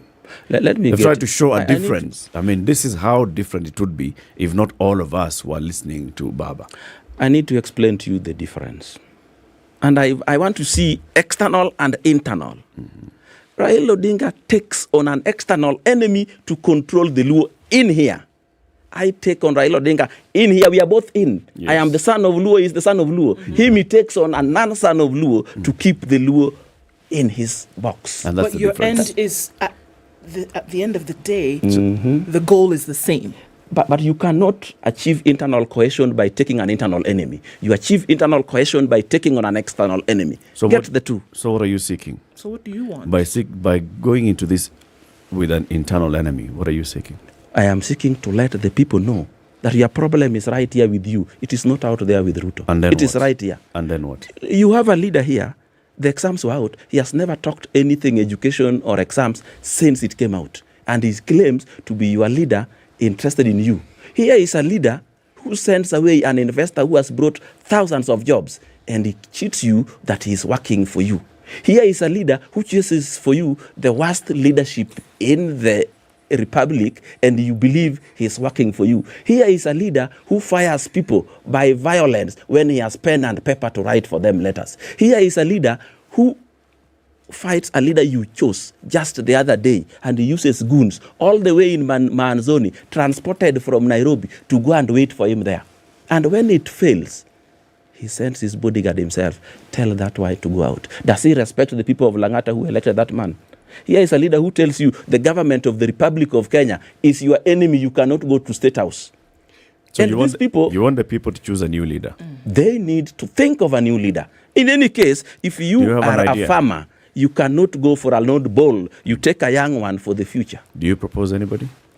I propose myself. Good. But then think about talking about leadership, surely, and if everything you say is true, then the said leader you mentioned who comes from Langata, was it him who was voted for, or was the party voted for? And he just happens to be in the party.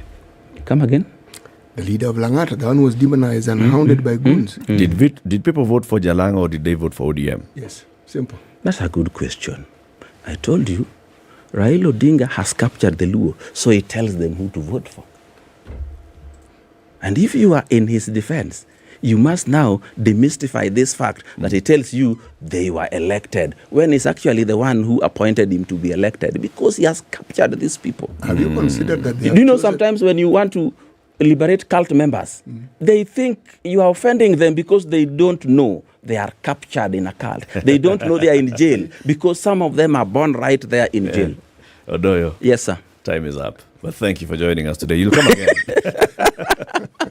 Odoyo Owedi is a politician. He says he's a liberator in the Republic of Luo. He's a former chairman of the Lake Basin Development Authority. And I didn't ask you, do you think Raila had a hand in your appointment as chairman of the Lake Basin Development Authority? That's a good question. Yes, no. President Uhuru Kenyatta appointed me. And Raila had no hand. I had just to pledge loyalty because I know he had influence to go and revoke it. Okay. Thank you for joining us. Keep it here for more conversations. In the next hour, we speak to the PS in charge of crop development at the Ministry of Agriculture, Harsama Kello. Good morning, 8 a.m.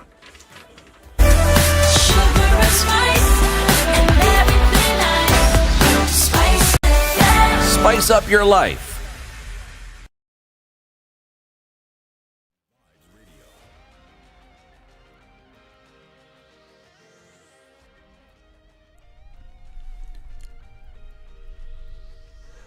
Good morning, this is Newswire. Dennis Aseto. President William Ruto says Interior Cabinet Secretary Kithure Kindiki has moved from his office in Nairobi to live in the North Rift region and fight banditry. Ruto said that he had ordered Professor Kindiki out of the Harambee House Avenue office to the insecurity-stricken region where he is expected to restore security. He said his government is extensively strategized on fighting banditry in the coming days, saying he will ensure no more life lost through bandit attacks. Nimemwambia Profesa Kindiki atoke ofisi Nairobi aende aishi kule North Rift mpaka hiyo mambo ya wananchi kupoteza maisha yao iishe. Na tumeweka mpango kamili na ile uwezo wote wa serikali. Tutahakikisha wale watu wajeuri wachache wako pale wanajaribu kutuonyesha uri, tutapimana na wao na tutahakikisha kwamba hakuna Mkenya anapoteza maisha yake, na tutahakikisha kwamba wakibu uharibu usalama wa taifa letu la Kenya, na sisi tutapambana na wao vilivyo. Azimio la Umoja leader Raila Odinga has challenged the IEBC to open the survey if they feel the results made public by a whistleblower are not authentic. He maintains that William Ruto did not win the August 9th presidential election and that Azimio la Umoja One Kenya coalition does not recognize him as the president of Kenya, adding that what was published were results per county, which is not stipulated in law. These members who have defected from Azimio coalition need to resign their positions and go. Under our current constitutional dispensation, the resources are being actually allocated by Parliament. The executive comes with a budget proposal to Parliament. Parliament looks at those budget proposals and then agrees on how to allocate resources. So the days when members of Parliament used to go and see Mtukufu Rais Nyayo, ati ulituahidia sisi utaleta mradi ya maji hapa, kwenda piga magoti chini kwa rais alete maendeleo, imekwisha. Na Kenya leader Martha Karua also demanded that the electoral body IEBC opens its service for scrutiny amid reports of a whistleblower report that tabled different results of the August election. Karua also took on the Kenya Kwanza administration, claiming that despite collecting nearly 1 trillion shillings in taxes since they came to power, Kenyans were still reeling from hunger and high cost of living.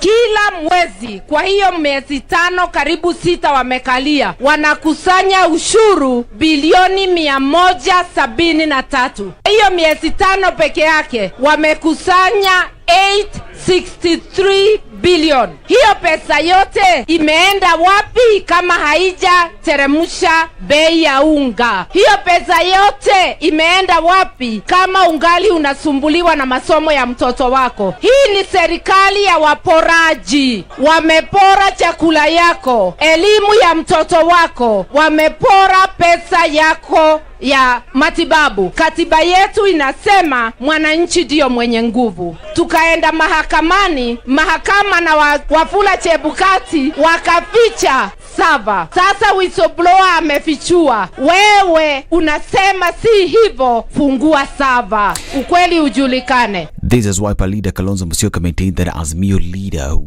have migrated to Ruto's camp have betrayed Kenyans who voted for them. Political prostitution, yani umalaya wa kisiasa. Umalaya wa kisiasa. Wewe unachaguliwa na tikiti ya ODM, unachaguliwa na tikiti ya Wiper, unachaguliwa na tikiti ya Jubilee, unachaguliwa na tikiti ya Azimio, unaenda bunge na wewe unaharibu heshima ambayo wananchi wa Kenya walikupatia. Mkiona watu ambao wanasimama mbele ya watu macho face to face na kusema mimi nataka kuingia Kenya kwisha, ujue hata hiyo Kenya kwisha yenyewe inafanya unconstitutional thing. Huwezi kuwa kiongozi wa nchi ambaye unasimamia mipango ya kuharibu katiba, kwa sababu hiyo katiba ndio pengine unashikilia peke yake.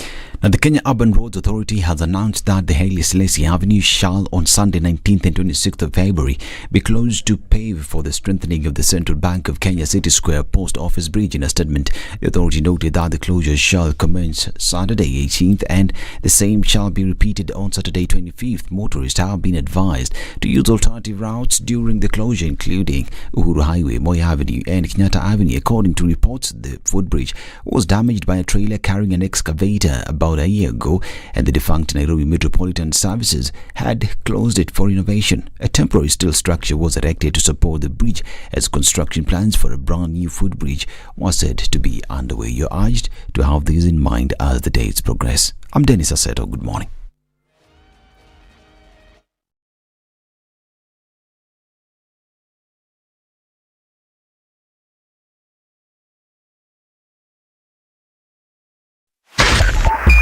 .5 Spice FM, Kisumu. Not quite sure what's causing this melee on the Thika Superhighway, but heavy traffic, guys.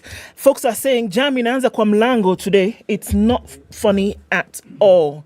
And the Thika Superhighway, we're having traffic coming in from Roiro at the junction. It is an absolute mess, and it's red all the way through. And it looks like it's going to take some time before people get out of this one today. We have also traffic coming off of Kiambu Road. It's really heavy as well. Folks are thinking about using the Northern Bypass. It's coming in from Roiro, but you might get stuck there because the whole bypass now has traffic inbound. It's going to try and touch on Kiambu Road, but that's not going to happen. So thinking about going all the way around and connecting via Kikuyu is what a lot of folks are doing this morning. I know it's going to be a tough one, but hey, rather than sit in traffic, you might want to think about it, right? Also, we've got some traffic coming in from Westlands. It's heavy on Langata Road as well. Getting into the city centre, the quadrant of Jogo Road, Lunga Lunga, Likoni and Lusaka, quite busy this morning as well. We're in traffic hour proper, guys. Let's see what happens in a short while. Keep patient while at it. SpiceFM, KE on Twitter.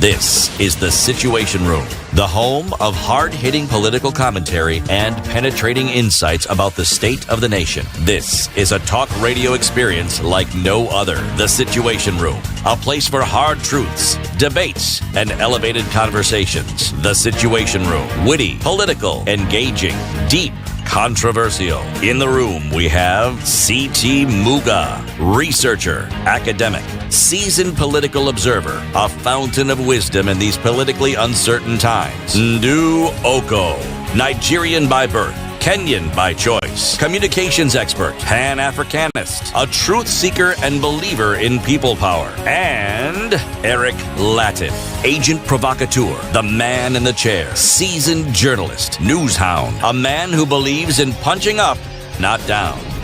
This is The Situation Room, the only way to start your day. 8 minutes after 8 on the 13th day of February 2023.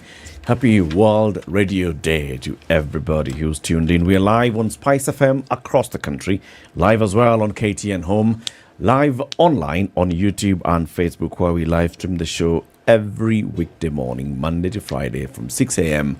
to 10 a.m. This is The Situation Room. Have you thought about Vipingo? Have you sent the word Vipingo to 22365? Please do. Send the SMS the word Vipingo to 22365, or you can call 0740 400 215. That's 0740 400 215 to own a house in Vipingo. This is courtesy of Centum Real Estate, who are developing the Vipingo development. Studio apartment selling at 1.98 million shillings. One bedroom apartment, 4.05 million shillings. One bedroom loft apartment selling at 4.05 million shillings. Two bedroom apartment, 5.85 million shillings, and 3 bedroom 6.75 million shillings. All you need to do for a start is a 10% down payment. That means we are talking about as low as 198,000 shillings, and then you start paying the rest in flexible installments. Just having a conversation with Vipingo Real Estate, with Centum Real Estate and Vipingo Development. If you actually are a member of a SACCO and the SACCO or your commercial bank is participating in the Kenya Mortgage Refinance, you can go to your bank or your SACCO and ask for a loan for any of these houses. They qualify, and you get your loan for less than 10%, a mortgage for less than 10%, paying over 15 years. A good way to own a home. We have a new guest who's joined us in the studio. He is a Principal Secretary in the State Department for Crop Development in the Ministry of Agriculture and Livestock Development, Harsama Kello. We welcome him the way we welcome our guests. CT has a proverb from Zambia. Yes. Jump over a log, but not over your neighbor's word. Jump over a log, but not over your neighbor's word. Yes. Jump over ni kuruka. Okay. Avoid, in other words. Usiruke jirani yako. Kipetero kiyesu. Bona PS Harsama Kello. Good morning. Morning. Welcome to Kenya's biggest conversation. Thank you. Thank you for joining us. That's the hot seat of the Situation Room. Thank you. It's something you're used to. Your journey in public service has been long. I mean, you have worked as an administrator, you've worked as a county commissioner, you've gone into government, into ministry. You worked in this ministry for very many years. First as an admin secretary in the State Department for Crop Protection. Then you were the Director General of Agriculture and Food Authority. And now you are PS for Crop Protection. So when it comes to about wakulima, you understand everything that is happening in that ministry very well. Am I right? Yes. Karibu sana. Asante. Karibu sana. Thank you. So there's a lot that's been happening in terms of crop protection. Number one, of course, we know climate change and the way things have happened and the change in terms of our weather patterns, our rainfall patterns, farmers understanding what they need to plant when and the support that they need. Farmers complaining about the cost of inputs and that is affecting their output. Consumers complaining about the cost of food, and the farmers are saying it's because of the cost of input and all these other factors. The government of William Ruto comes in and says, we are going to sort out the input. And that's when he announced two things specifically. Number one, he said, we are going to subsidize fertilizer for our farmers, and we're also going to look at subsidizing seed for our farmers. And the first rollout of the subsidized fertilizer happened towards the end of last year. The major one is supposed to be happening now. We've been asking ourselves this question in this Situation Room. Are farmers actually receiving subsidized crop seed and fertilizer in preparation for the long rain season? What's the answer? Thank you. Thank you very much. Yes, they are receiving fertilizer. As you are aware, you have clearly stated that the issue of fertilizer is related to issues of production costs.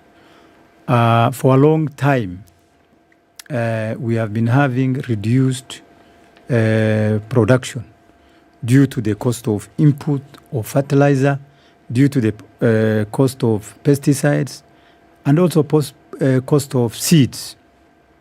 Now, because of the associated costs of production and also purchasing power of people who consume unga, it has been realized that either we subsidize consumption or we subsidize production.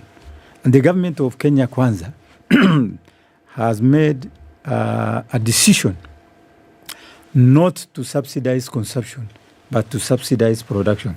This means that we have to give subsidies to farmers, which will finally or effectively impact on the prices of those produces later. And therefore, that is why the government has decided to subsidize fertilizer in two phases. One, during the planting season for 12 counties of North Rift, South Rift, and Western Kenya. And also subsidize fertilizer for short rains counties of Eastern Kenya and several parts of Central Kenya.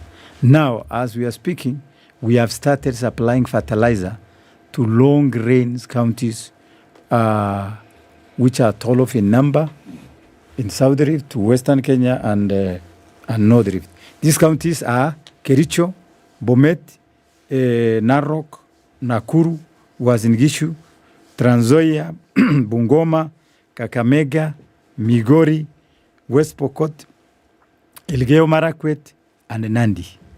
So as we are speaking, these people have started receiving these fertilizers, all the 12 counties. Okay. We are working with the Safaricom, which has digitized the distribution of this fertilizer. I will talk about the registration of farmers later, but the registration of farmers has helped us.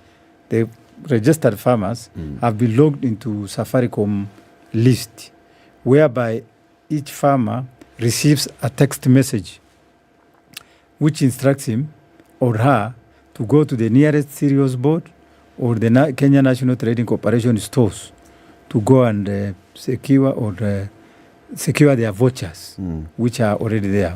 Let's talk about that registration actually right now. Yes. Because that's the beginning. Yes. Of identifying the farmers who will benefit in these 12 counties. Mhm. How has that registration taken place? Yes, well, thank you very much. The registration has been conducted through the provincial administration. You are aware that for a long time, we did not have farmers' data in the Ministry of Agriculture. What we had was some skeleton, which were not useful in planning. And therefore, the government decided to quickly put up a database of farmers. So we decided, as a quick win, to involve chiefs and assistant chiefs on the ground across the country. So these chiefs who are going around villages, we used the chiefs because we found they are more effective because they are on the ground. They understand ownership of land. They understand background of land, the size of acreage of land and everything. Yeah. Because of their familiarization with localities. Yeah. The last 1 month, we therefore carried out this census through the chiefs, and this has been successfully done. How was this being done? What questions were the chiefs asking? The chiefs were asking about ownership of land. Of course, we need to know the names of the farmers because these are the ones we are going to use in the distribution of these inputs. Okay. So the chiefs help us now to identify, to draw a list of farmers in his jurisdiction. He will tell us the name of the farmer, the acreage, the kind of crops he's planting, because of course that will determine the type of fertilizer we are using. All right. So these are the basic information we get from the farmers. In fact, the basic information on his ID card, including the sublocation, where the land is located, all this kind of information to help us now plan to allocate the inputs. So right now, you have information from these 12 counties? Yes. Of all the farmers? Yes, we have. How many farmers are we talking about? How many across the country, we have, from Turkana, Marsabit, Mombasa, even Nairobi, we have farmers. Yeah. And so many other places. So far, we have registered 4.1 million farmers. Okay? So across the country. So this is now what is going to help us. Sounds like you haven't captured everybody. The registration is continuing. It's still ongoing. It is ongoing. Okay. That is why I'm saying so far we have captured that number. We think that the number could go even up to 5 million, but we want to be accurate, and we are leaving it to the chiefs to tell us exactly what is the number they have not covered. When you get the information, I want to focus on the 12 counties that are receiving fertilizer now. Yes. Right? Yes. How many farmers are we talking about in these 12 counties of North, South Rift and Western Kenya? Yes. In these counties, we are talking about 1.5 million farmers. Already, we have the ones we have already registered, they are 1.08 in those 12 counties which are planting maize. Therefore, this will help us to plan for the distribution of this fertilizer. And as I said, we have already started. All those 12 counties have started receiving the fertilizers already. Okay. There are some farmers who have already secured. At least 3,500 farmers have already gone to cereal boards, Kenya National Trading Corporation stores, and secured the fertilizer. The number is still increasing for those who are going to secure to get the fertilizers. And as I'm here at your studio, I want to appeal to the farmers in those areas, the ones I've just mentioned, to visit the nearest National Cereals and Produce Board in their localities to get those fertilizers.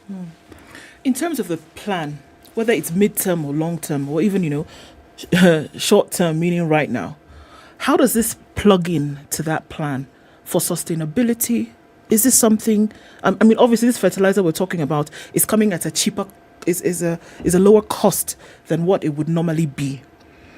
But in terms of sustainability of such a project, because if we're looking at reducing the burden of hunger in this country, if we're looking at then making farm inputs for material cheaper for farmers to then have sustained crop output, is this something that will continue, or is it something for now? Yeah.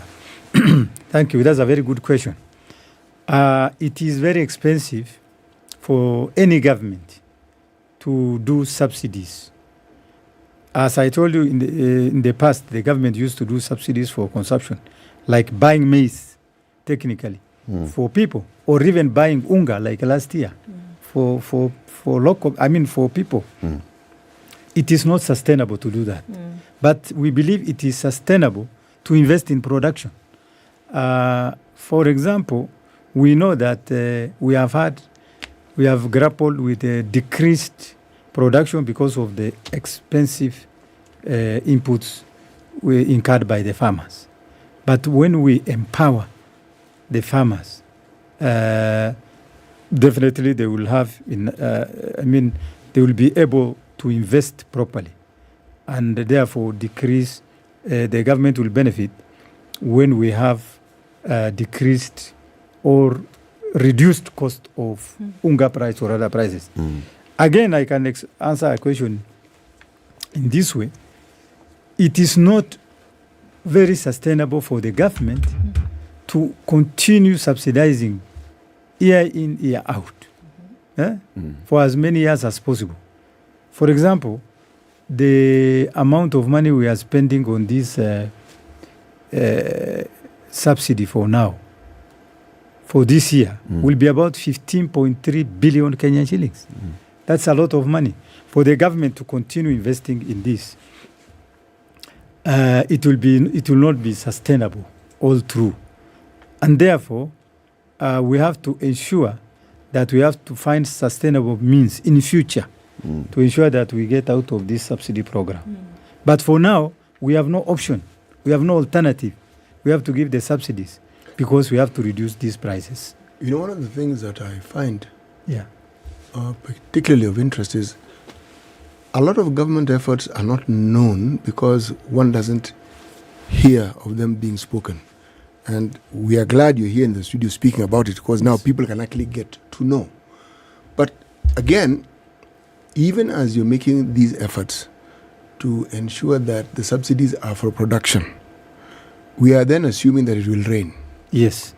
Now, in the event that it doesn't rain, because that rain is absolutely necessary, not the rain, the water that the rain comes with, what other supporting effort is the government ensuring that water is available so that this subsidy actually becomes of use to the people who receive it? Because if you give subsidies, there is no rain and there is no supporting system to ensure that indeed there's a produce, then those efforts, one could argue, might go wasted. Yes, very true, and I agree. I totally agree with you. It is true, part of our problem is climate change. Yes. And the last 5 years, for example, we have received very, very scanty amount of rainfall. Yes. And this has led to very serious food shortage, reducing food supply of about 4 million people currently who are going to rely on relief food. This is a very serious issue. The government is aware that rain-fed, what we call rain-fed agriculture, is no longer sustainable.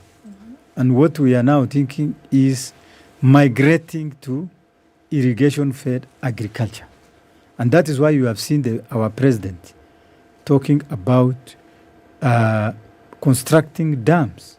He has clearly spelled out irrigation-fed agriculture policies by saying that the government will construct 100 mega dams in all the counties across Kenya. And therefore, this means that we are going to put a large area of our land under irrigation agriculture. And our policy is that in the next 6 to 10 years, we are going to put 3 million acres of land under irrigation. And this is going to help us a lot by feeding our people, because this country has a capacity, if you potentially utilized, has a capacity to irrigate all its land, produce food for local consumption, and also export to other countries. So basically, that is our plan to be sustainable in a situation of serious climate change repercussions, like the one we are having. Right now, we are preparing for the long rains, and that's why you're focusing so much on these counties that are the long rain counties. Many of them, like you've said, many of the farmers that you've registered so far plant primarily maize. What has the Met Department said in terms of forecast for the long rain season this year? Are we going to have adequate rainfall in these 12 counties? Yes, we have been in touch with them. They have told us that the rains may not even be enough, even this season. They have predicted that we should prepare for scanty, less spread rains this year. So that information is very strategic to us. It's very important. And we are going to plan as much. So what are we doing about it? Rains are supposed to begin towards the end of this month, yes, into March. Yes. You're already distributing fertilizer. Yes, we believe that in those areas we're distributing, they will get fair amount of rainfall to sustain these crops. Sufficient to actually get the crops to sufficient to harvest. At least for those 12 areas. Okay. That is why we are investing in them. How about the seeds? Because one of the other things that the government had pledged is it was going to provide subsidized seeds. Yes. Normally the government plans for 4 kinds of inputs. Okay. One is fertilizer. Number 2, seeds, pesticides, and another input called lime, which neutralizes acidic fertilizers. Now, and acidic soils. For now, we have started, everything you have to start in steps. We are starting with the fertilizer. We are not providing subsidized seeds or lime or pesticides at the moment. Why not? Of course, these are very expensive. We are doing in stages. At a later time. Because it's been argued, Bona PS, yes, and you've been in this ministry for long. In fact, the information that I'm about to repeat yes, has come from experts in your ministry. Yeah. That these particular counties, many of the soils here have become very acidic, such that production has dropped drastically. So the amount of grain that comes out of an acre of land in any of these counties in the North Rift has actually reduced so much that we need urgent interventions with lime to reduce the acidity in the soils. So if we are not looking at how to work on the acidity of the soils, and we give away the fertilizer, and we are not even looking at the kind of seeds we are giving, are we really looking at effectively addressing the issue that we want to address? Yeah, that's a good question. Now, what we have done, we are aware about what you are saying, about the acidity of the soil. That is why we stopped giving out this fertilizer called DAP. DAP is actually an acidic fertilizer. The kind of fertilizer we are now giving, NPK and as an assortment of local blends, which are friendly to those soils. Now, that's the strategy we have developed to ensure we stop supplying DAP and supply fertilizers like NPK and others blended which fits the soil in that area. Okay. Yes. So why also didn't you do the pesticides and the seeds? I know you've said it's expensive, but yes, at a later time, we are going to provide those inputs. But for now, everything you start with step 1, step 2, step 3. Yes. How much are the farmers to get the fertilizer for? Sorry? How much are the farmers paying to access the fertilizer? The fertilizers are paying Kenya shillings 3,500 per 50 kg bag. You are aware that the local prices of fertilizer are really soared to, a shocking amount of 7,000, 6,500. And therefore, the government has decided to cushion the farmers by reducing the price to 3,500. This is a huge subsidy program, which has never happened in Kenya. Number 2, something unique and very good news, very, very good news to our large-scale farmers, particularly in those areas we are now handling the 12 counties I've just mentioned to you, is that in the previous fertilizer subsidy programs, we used to have limited, fixed number of supply to the farmers. For example, we could say a maximum a farmer could get, however big his land is 50 bags. Yep. All right? But now we are saying you can have 1,000 acres of land. You can have 2,000, 3,000. We will give you all the fertilizer you require. All the fertilizer you need. Yes. So I think that is big news to the farmers. We have huge, acres of land owned by farmers in Uasin Gishu, in Trans Nzoia. Yep. We are going to give them all the fertilizer they need. They require. How much fertilizer do you have in the stores?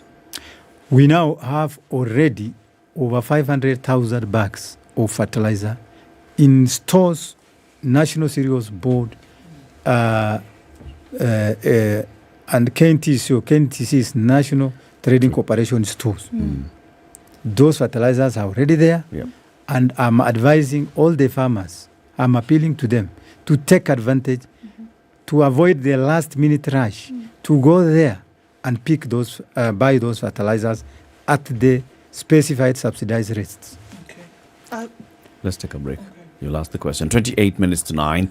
Kenya's biggest conversation. Our guest this hour is the PS for Crop Development in the Ministry of Agriculture and Livestock Production, Harsama Kello. He's talking to us about what the government is doing to address the plight of farmers as the long rain season comes up. And he says 12 counties have been identified. Those ones, fertilizer is available, 500,000 bags of fertilizer already in the country. The farmers have already been registered, 1.08 million farmers, but only 3,500 farmers have gone to pick fertilizer. So we have about 900,000 farmers who need to be doing what they ought to be doing, 800,000 farmers who ought to go and collect the fertilizer ahead of the rainy season. And these are the 12 counties. He'll tell us about those counties again after we take this break. Showmax in a give, kugive. Indeed. No matter what you spend for the package that you choose on Showmax, Showmax will give you an extra month free for at least 300 shillings, at the very least 300 shillings, what you spend to watch your favorite movies, your series, your documentaries across board. Pay for that. Showmax will give you another month free. Showmax in a give this month. This is the Situation Room, the only way to start your day. Get 2 months of Showmax for the price of one. In a give, Real Housewives, rich auntie vibes, and that bling. Sama kuomoka. Toast to luxury. In a give, single Cassie, girl power. Cheers! And gravity-defying Top Gun victory flybys. Having any fun yet? Woo! In a give kupindukia. So subscribe now to get 2 months for the price of one from only 300 shillings for limited time. In a give Showmax. Sign up at showmax.com. If I look at the Premier League table, Manchester City is on top. Arsenal, number 2 in the table. Absolutely. How did Brentford get to number 3 in the Premier League table? They beat us like Burukenge. Sugar and spice. What's your love language, French? My love language is I want to be left alone. What can't you compromise on? Quality time and acts of service. Words of affirmation tutapata hata kanisani. We do this 11 to 3 p.m. Monday to Friday. DJ Absolute and Yolanda Mulwa on 94.4 Spice FM, Nairobi. All right, the sun is up in Nairobi at 14. We'll see highs of 29 today. And it's 16 and sunny in Nakuru, highs of 31 and highs of 29 in a sunny Nyeri at 12. 19 and sunny in Eldoret, highs of 27 and lows of 10. And we're looking at 26 and mostly cloudy conditions in Mombasa, highs of 32, highs of 31 in Malindi, where it's sunny at 26. 22 and sunny in Kisumu, highs of 34 and lows of 0, and we'll see highs of 33 in a sunny Kakamega at 22. 23 and sunny in Kampala, highs of 31. 31 will be the high in Tanzania, mostly sunny at 27. Dar es Salaam specifically, mostly cloudy at 18 in Johannesburg, highs of 23 and lows of 15, and partly cloudy at 26 in Lagos with highs of 35. 33 will be the high in a mostly cloudy Kinshasa, currently at 23.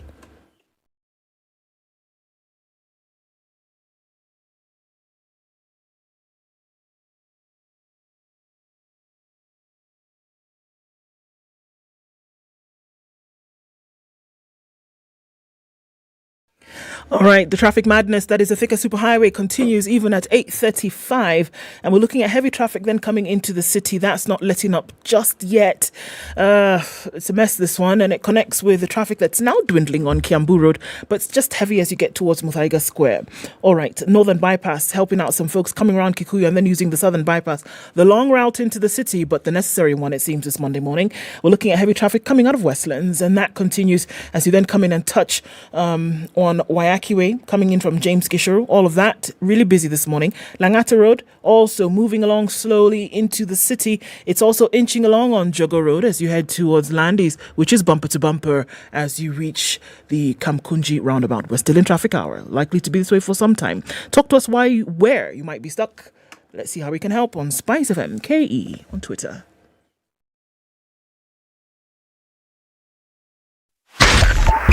.5 Spice FM, Kisumu.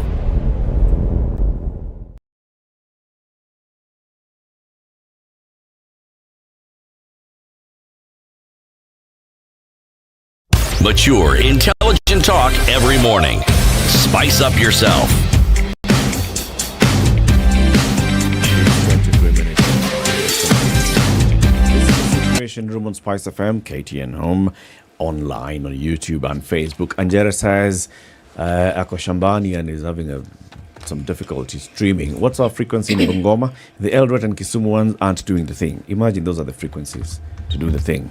So just log on to the stream. Ama Beba TV kwa shamba. Oh, wow. It will work. Our guest is the Principal Secretary for Crop Development in the Ministry of Agriculture, Harsama Kello. We are talking about the subsidy program and how the government plans to end hunger and achieve food security in Kenya. Ndu, you had a question. Looking at this fertilizer that's now available that you're asking folks to come out and get, the farms, where is this coming from? And is the government then able to purchase for a longer period of time at this rate, not locally available? Where is it coming from? Thank you. Thank you very much. Yes, the government has a lot of choices.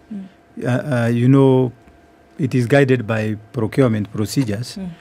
If we find locally good prices, we will be able to buy from local fertilizers. But I can say that for these ones, some of them we have gotten from other countries, and part of them we have bought from local producers. We have local blending factories in Mombasa. We have ETG, we have Yara. So these are factories which are supplying us. Yes. We talked about this conversation last week, and we even asked ourselves, so we have some local fertilizer companies. One that was even supported by the government, spoke large about it. Toyota set up a fertilizer plant in Kenya. Are you buying from such as well? Yes, we are buying from such. Okay. Already, Yara is a local company. It's a big organization. They have their own factory here in Mombasa. Yes. Then we also have ETG. They have their fertilizer factory here. So we are buying from the local companies. How much is the government spending per bag of fertilizer? We are spending roughly, because different companies have different prices, but an average of about 4,700 per bag. Yeah. Yeah. One thing you mentioned, and I thought was really interesting, that the capacity for Kenya to produce, to have products year round, to have food in the barns, to realize a surplus from every planting harvest season exists. This can be seen. The capacity, the potential is there. And I don't think it's something that came about this year, obviously. It's been there, it can be seen. So then when we look at the cheap fertilizer that can be bought, what it does is it helps farmers in the interim, for sure. I mean, nobody can run away from that. Met says, look, the rains will come, but they will not be adequate. But there still lies there this capacity to have something sustainable done. So the question is, what are you seeing then are the challenges to bringing this capacity to life, to implementing this potential that Kenya has, despite it being where it is geographically situated, to have the barns full, to have produce all year round? Why doesn't it happen from what you see, and what can make it happen? Good, thank you. Thank you, Undu. As I told you, this country has a capacity to feed itself throughout the country. It also has a capacity to go beyond feeding itself, to even export these produces. And this borders on what we have just said, on the capacity to produce. For us to maximally utilize, to feed ourselves, we must maximally utilize the land we have. We have millions and millions of acreage which are not used. For example, we have decided as a start, we are planning to put 500,000 acres of unused government land. We want to start with those ones.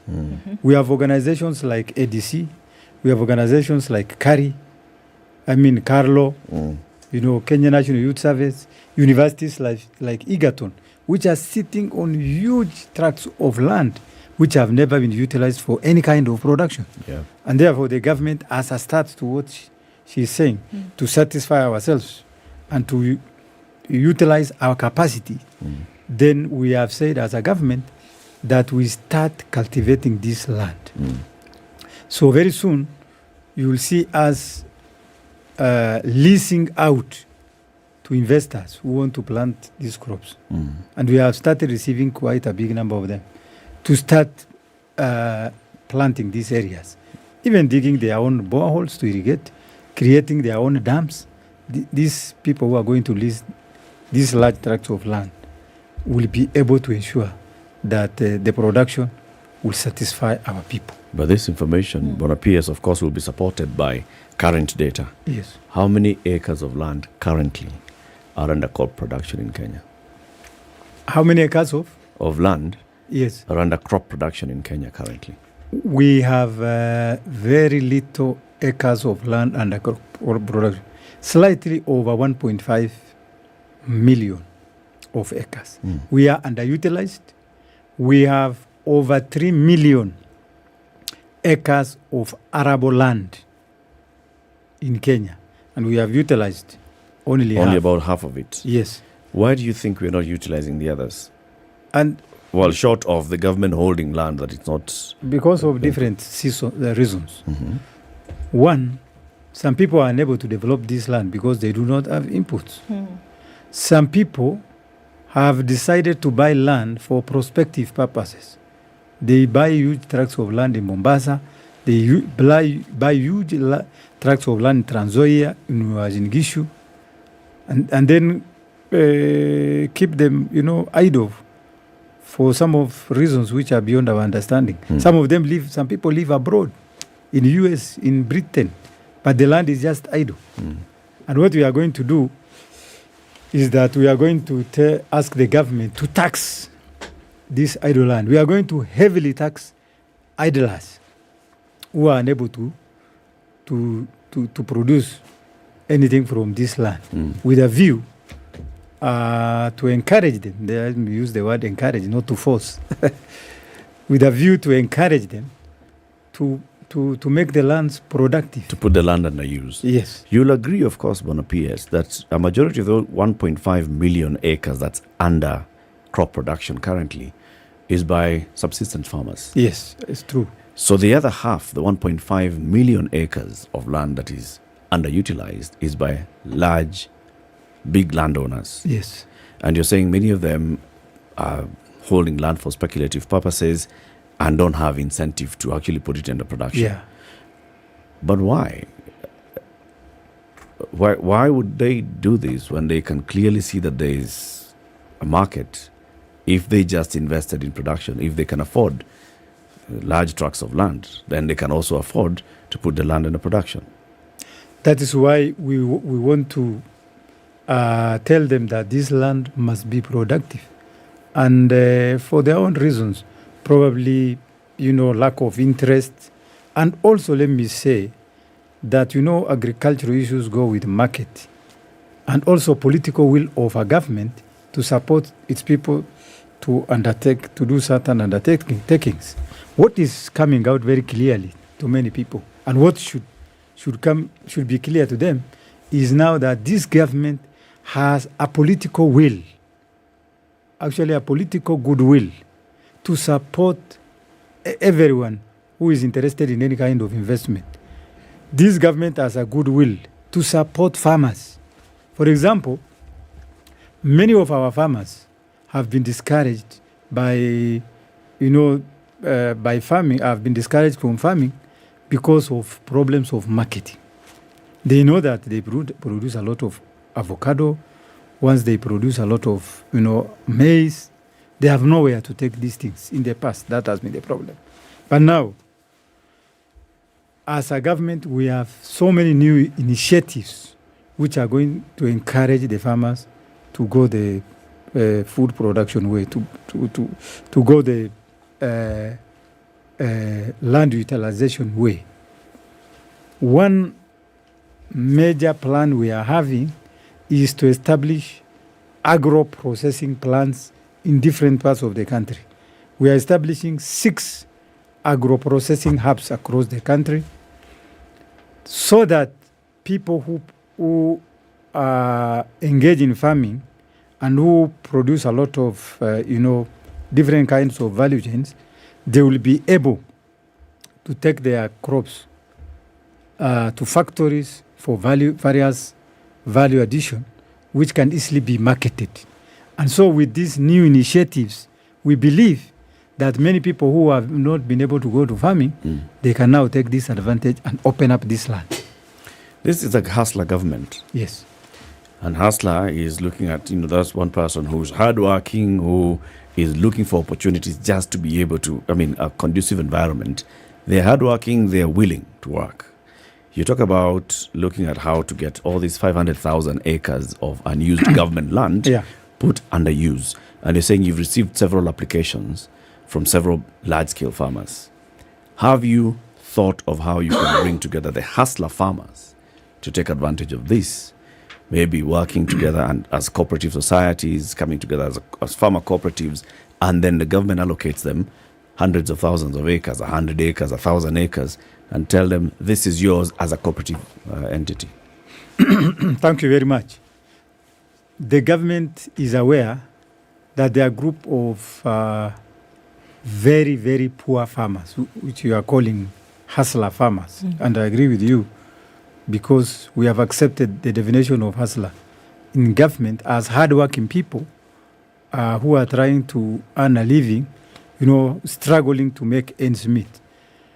We are aware that there are about 1 million farmers in Kenya who are very poor. Some of them have 3 acres, some have 5 acres, some of them have 1 acre, and they are unable to do anything on their land.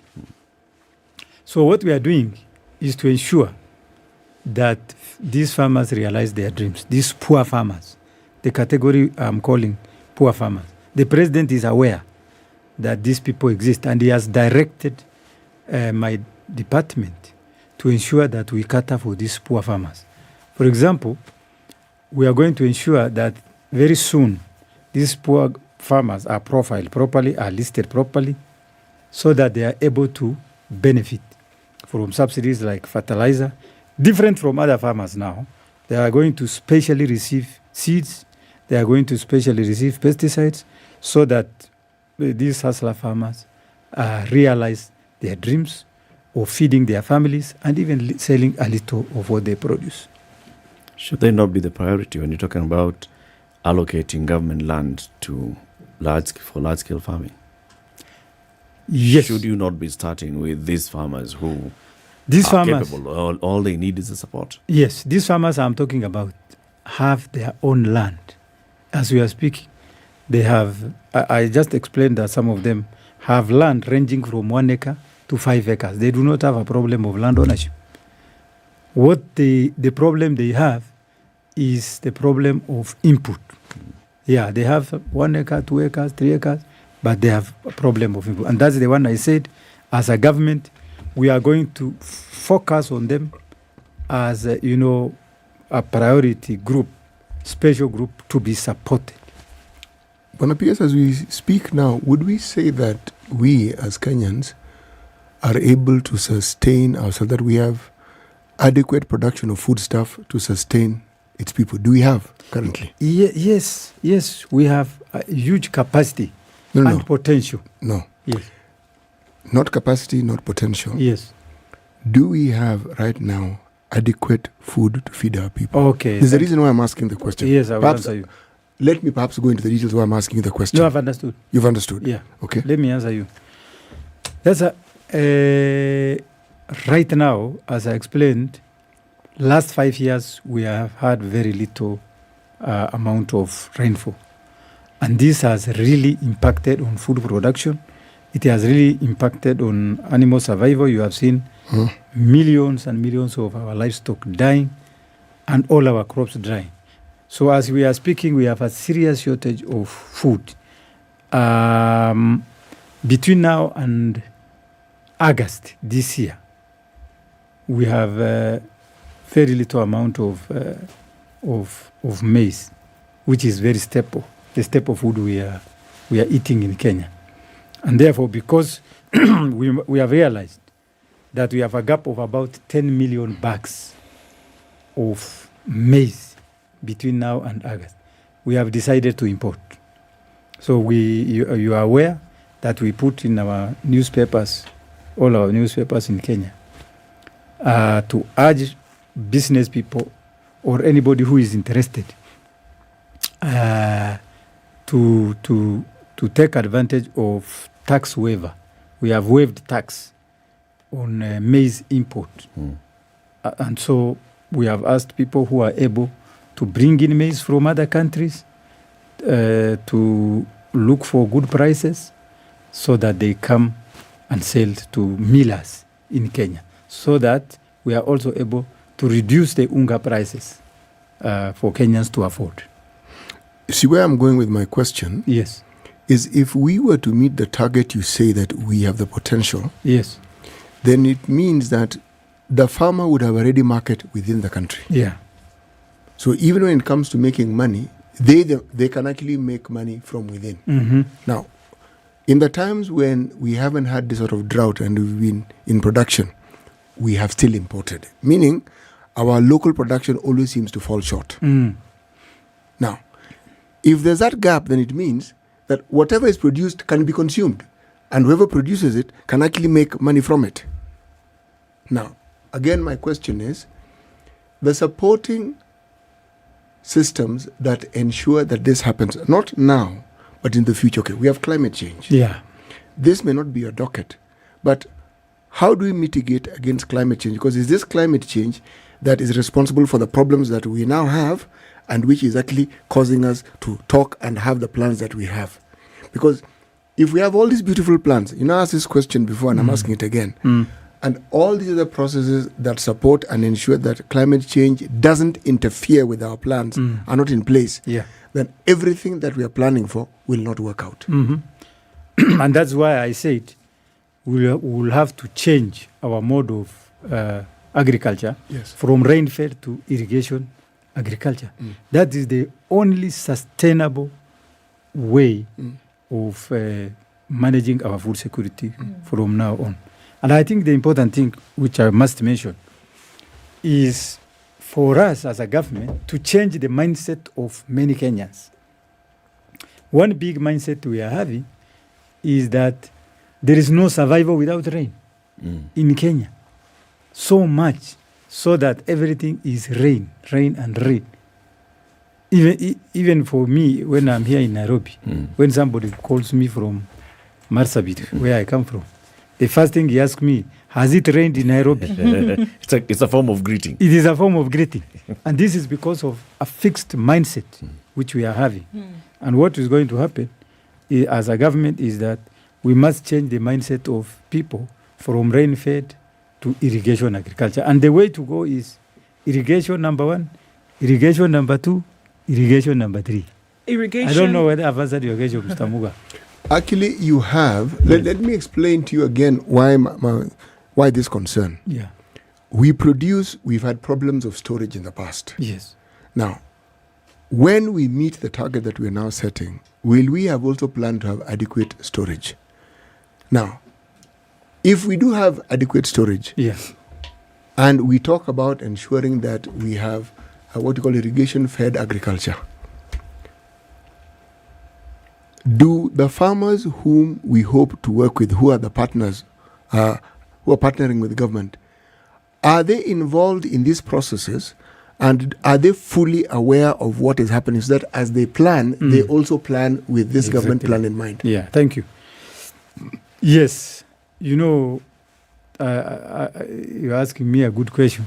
I was previously in provincial administration, and I underwent a paramilitary program one time.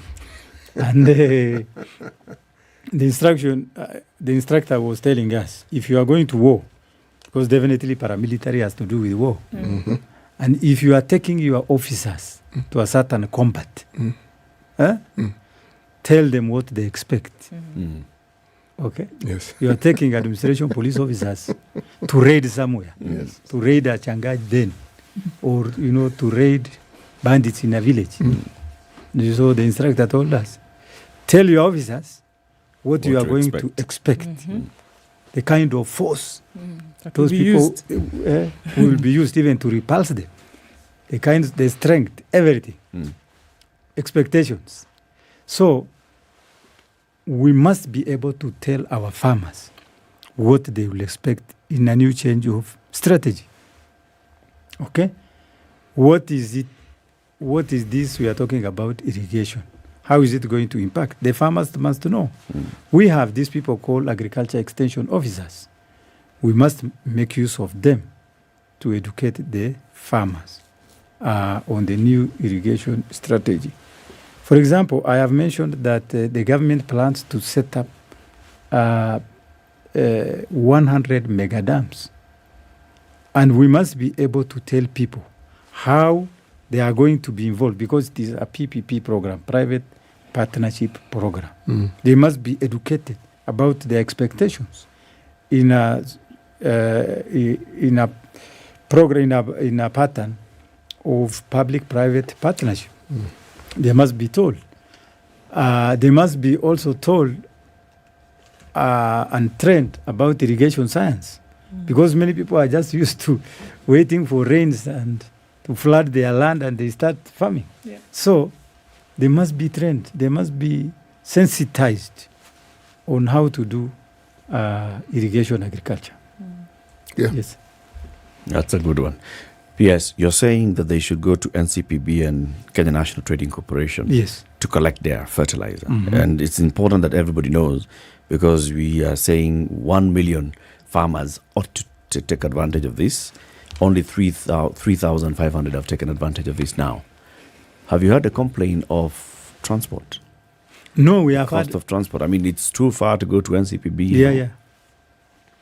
Yes, we have received those concerns. And,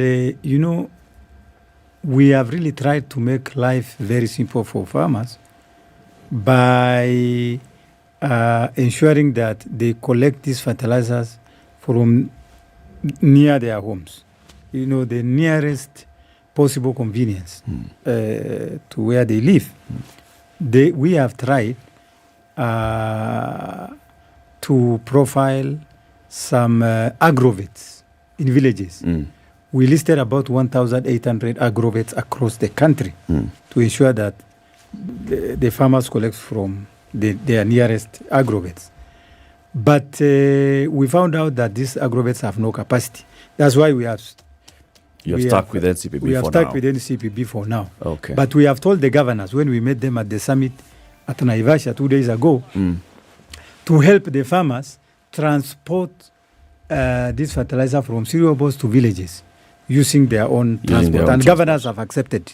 Let's do the news, Bonapiers. I hope you're not leaving. There are several questions that I'd like you to respond to after we do the news in about 15 minutes. All right. This is Kenya's biggest conversation, 9 a.m. with the PS, Hassan Makello. Key pending business for the National Assembly includes consideration of the supplementary budget that seeks to reduce borrowing by 68 billion shillings. The Senate will also be determining the formula for sharing revenue among counties. Given Treasury has already submitted the first supplementary budget for the Kenya Kwanza government, departmental committees will be occupied in considering the estimates with principal secretaries. The committees are expected to submit their reports in 2 weeks. MPs will also consider the budget policy statement for the 2023-2024 during this coming session. The House is also expected to consider the debt management strategy for 2023, as well as debate on the proposal to establish the office of the official leader of the opposition. Now, Kenya has successfully made a case for the need for reform the United Nations peacekeeping operations to make them more responsive to current and emerging dynamics on local conditions. The country's deputy permanent representatives to the United Nations Ambassador Michael Kiboino has said, while highlighting the major issues put forward by Kenya during its 2-year tenure as a non-permanent member of the United Nations Security Council, the diplomat said Kenya takes cognizance of the importance of efforts being directed towards facilitating involvement of regional organizations and mechanisms in resolution of conflict within their spheres of influence. He said preventive diplomacy is important, and as such emphasis should be put on peace building that comes with adequate and predictable financing. And medical practitioners in Kiambu County have threatened to down their tools, citing neglect of their welfare by the county government. The medics claim they are being caused to register for a private health insurance cover instead of the one offered by the National Health Insurance Fund (NHIF). The health professionals, who also decry delayed salaries, have dismissed accusations that they have been stealing hospital drugs. Kiambu Governor Kimani Omotange, however, says he has embarked on a plan to bring sanity in the county's health sector and will not fail to call out health workers caught in malpractices. Even as medics issued a strike threat, residents say there is already a go-slow at the public hospitals as patients are forced to wait longer for services. The backover stops with the county leadership as the health workers plan to abscond duty this week. And the task force on the improvement of terms and conditions of service for members of the National Police Service and the Kenya Prison Service has proposed the expansion and refurbishment of Kodiaga Maximum Prison in Kisumu County to enhance service delivery. Led by retired Chief Justice David Maraga, the task force toured the prison over the weekend to assess the state of facilities and working conditions of the officers. Maraga said the prison, which was built during the colonial era, was in a deplorable state, adding that the task force will recommend its expansion and upgrade to cater for the huge number of inmates. The facility, built to accommodate about 800 inmates, is currently holding over 3,000 inmates. The task force, which is currently going around the country to collect views from members of the public and officers, was concerned by the state of housing for officers and inmates across the country. Retired Justice David Maraga attributed the situation to a lack of proper funding mechanisms to upgrade houses for the officers. And Nandi Deputy Governor Yulita Mitei is concerned about the rising number of persons identifying as LGBTQ in the county. According to Mitei, homosexuality and lesbianism, which is considered a taboo in Nandi culture, is gaining traction in the county. She claims that a recent study showed Nandi has more than 1,000 people identifying as LGBTQ. Speaking in Eldai Technical Institute, Mitei stated that if the vice is not addressed, it will be seen as a common norm. She called on parents to step in and talk about the virus, especially with school-going children. Her concerns come even as the Anglican Churches of Kenya has vehemently took a stand against the same-sex marriages, arguing that it is against biblical teachings. The Kenya Urban Roads Authority has announced that Haile Selassie Avenue shall, on Sunday 19th and 26th of February, be closed to pave way for the strengthening of the Central Bank of Kenya City Square Post Office footbridge. In a statement, the authority noted that the closure shall commence on Saturday 18th and the same shall be repeated on Saturday 25th. Motorists have been advised to use alternative routes during the closure, including Uhuru Highway, Moi Avenue, and Kenyatta Avenue. According to reports, the footbridge was damaged by a trailer carrying an excavator about a year ago, and the defunct Nairobi Metropolitan Services had closed it for renovation. A temporary steel structure was re-erected to support the bridge as construction plans for the brand new footbridge was said to be underway. This is Newswire. I'm Dennis Aseto. Good morning.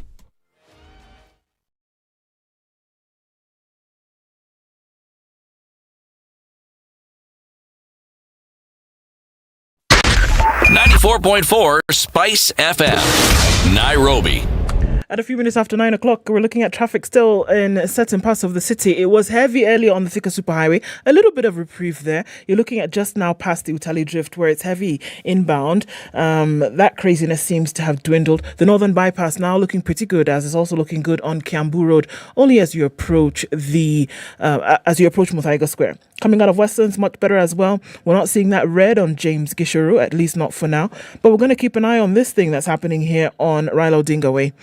And then getting into the city. Lunga Lunga in and outbound is a mishmash of traffic. And we're also looking at it coming in heavy on Kangundo Road. We'll keep an eye. Let's see in about half an hour how things have changed. SpiceFM KE on Twitter. Let's keep things moving this morning.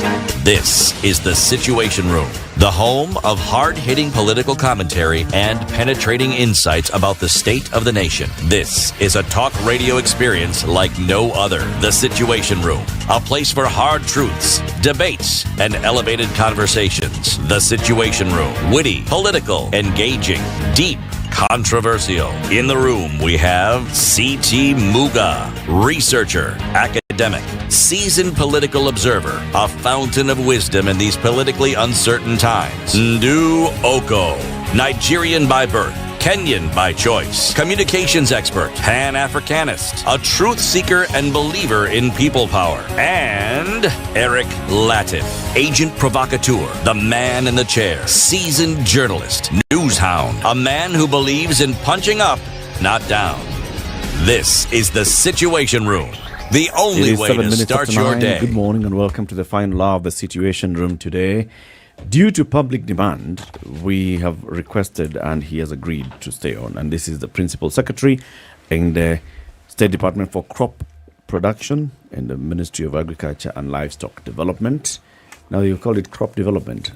Yes, crop development. Okay. In the State Department for Crop Development. The PS is Harsama Kello. He's still here with us. City, begin the hour with the day's proverb. Jump over a log, but not over your neighbor's word. Jump over a log, yes, but not over your neighbor's word. P.S. Yes. That proverb. Very inspiring. What's your interpretation of it, though? What's your interpretation of that proverb? I mean, you be careful with your neighbor. Yeah. Be careful. Be careful. Don't harm. You can do anything, but don't harm your neighbor. Is that the case, Muga? Jirani yako ni ndugu yako. Ni ndugu yako. Yes. Be careful always. Jirani ni ndugu. Embrace your neighbor. You need him at the time of all kinds of needs. Yes. Yes. So, P.S., we continue the conversation and we'll read some of the questions that are coming in on social media, and then we'll open up some the phone lines so for you to engage with our audience a bit. I want to start by asking this. So you said after some time, after you get the local agrovets with proper capacity, you now scale down and bring the fertilizer to the local agrovets. And that's after some time. But then I want to ask, as the government is rolling out this program, as it's spending 15 billion shillings to subsidize fertilizer for 1 million farmers, it must have projections. What is the projection in terms of how much do you hope that this is going to yield in terms of how many bags of maize? Mm-hmm. And by how much do you then expect the price of maize in the market to drop? Yeah. After the harvest? That's a very good question. For us to be self-sufficient in maize, a number of things will be considered. For example, we must have 42 million bags of maize every year for us to eat. Per month, the maize consumption in Kenya is 3.5 million bags every month. For example, this is February. This February, we are going to consume 3.5 million bags of maize. Wow. In a year, we must consume 42 million bags. Now, we believe that underproduction of maize is because of lack of those fertilizers and other good inputs. And with the fertilizer, of course, we are not saying that it will be 100%. We are likely to harvest something like 36 million bags of maize. So the target now with this program Yes. is that when you come to harvest, Yes. we'll have about 36 million bags of maize Yes. in the market, Yes. leaving us Assuming a that we have shortfall good of rains. only about 6 million. Yes. So by how much then should the price of Unga. That drop? is what many Kenyans understand. Actually, the price of unga now is going at about 180 shillings, 200 shillings for 2 kg unga. Yes. We expect that this price should go down to 150, 140. Yes. So the expectation is to drop it by 40. By 40, yes. What would need to happen for it to come down to 100? For this price to come to 100, we must produce maize properly to 42 million bags per year, or even above, so that we will not import anything. Yeah. Yes. Okay.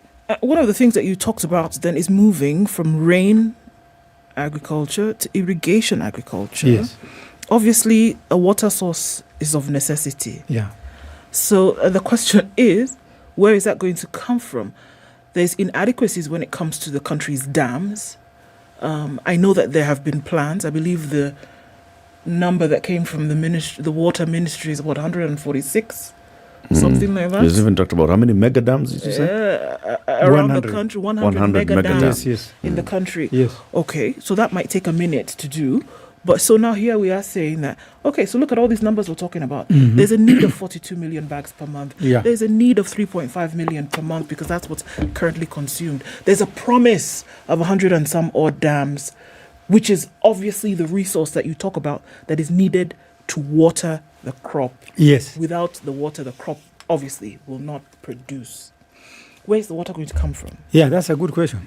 Definitely, when you talk about agriculture, you must talk about water. I mean, irrigation agriculture is accompanied by availability of water. I have said that the availability of 100 mega dams. Mega means big, big dams. The availability of these big dams, first of all, will provide a lot of water for irrigation. We are also going to provide middle level dams, which are not mega, but medium sized dams, which are going to be in farm villages, village farms, which are going to be done in sub-counties, quite a number of them. We plan to have about 7,000 of these in different counties. 7,000 medium-sized dams in different counties. This will help. In some areas, we will dig boreholes.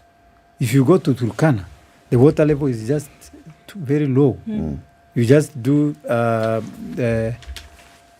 70 meters, 50 meters And you get to the water table. Yes, to the water table. You get 40 cubic, 50 cubic. That's like an ocean. It's said the same with the areas of Wajir and so forth. Yes.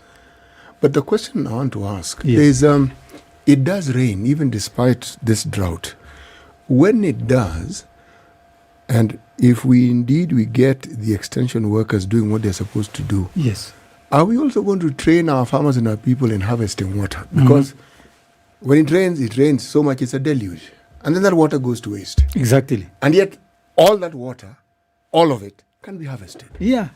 I went to another forum and somebody asked us, you Kenyans, you people, do you have a contract with Indian Ocean? To give it water. Yeah, to give it water. Even when you don't have, you give.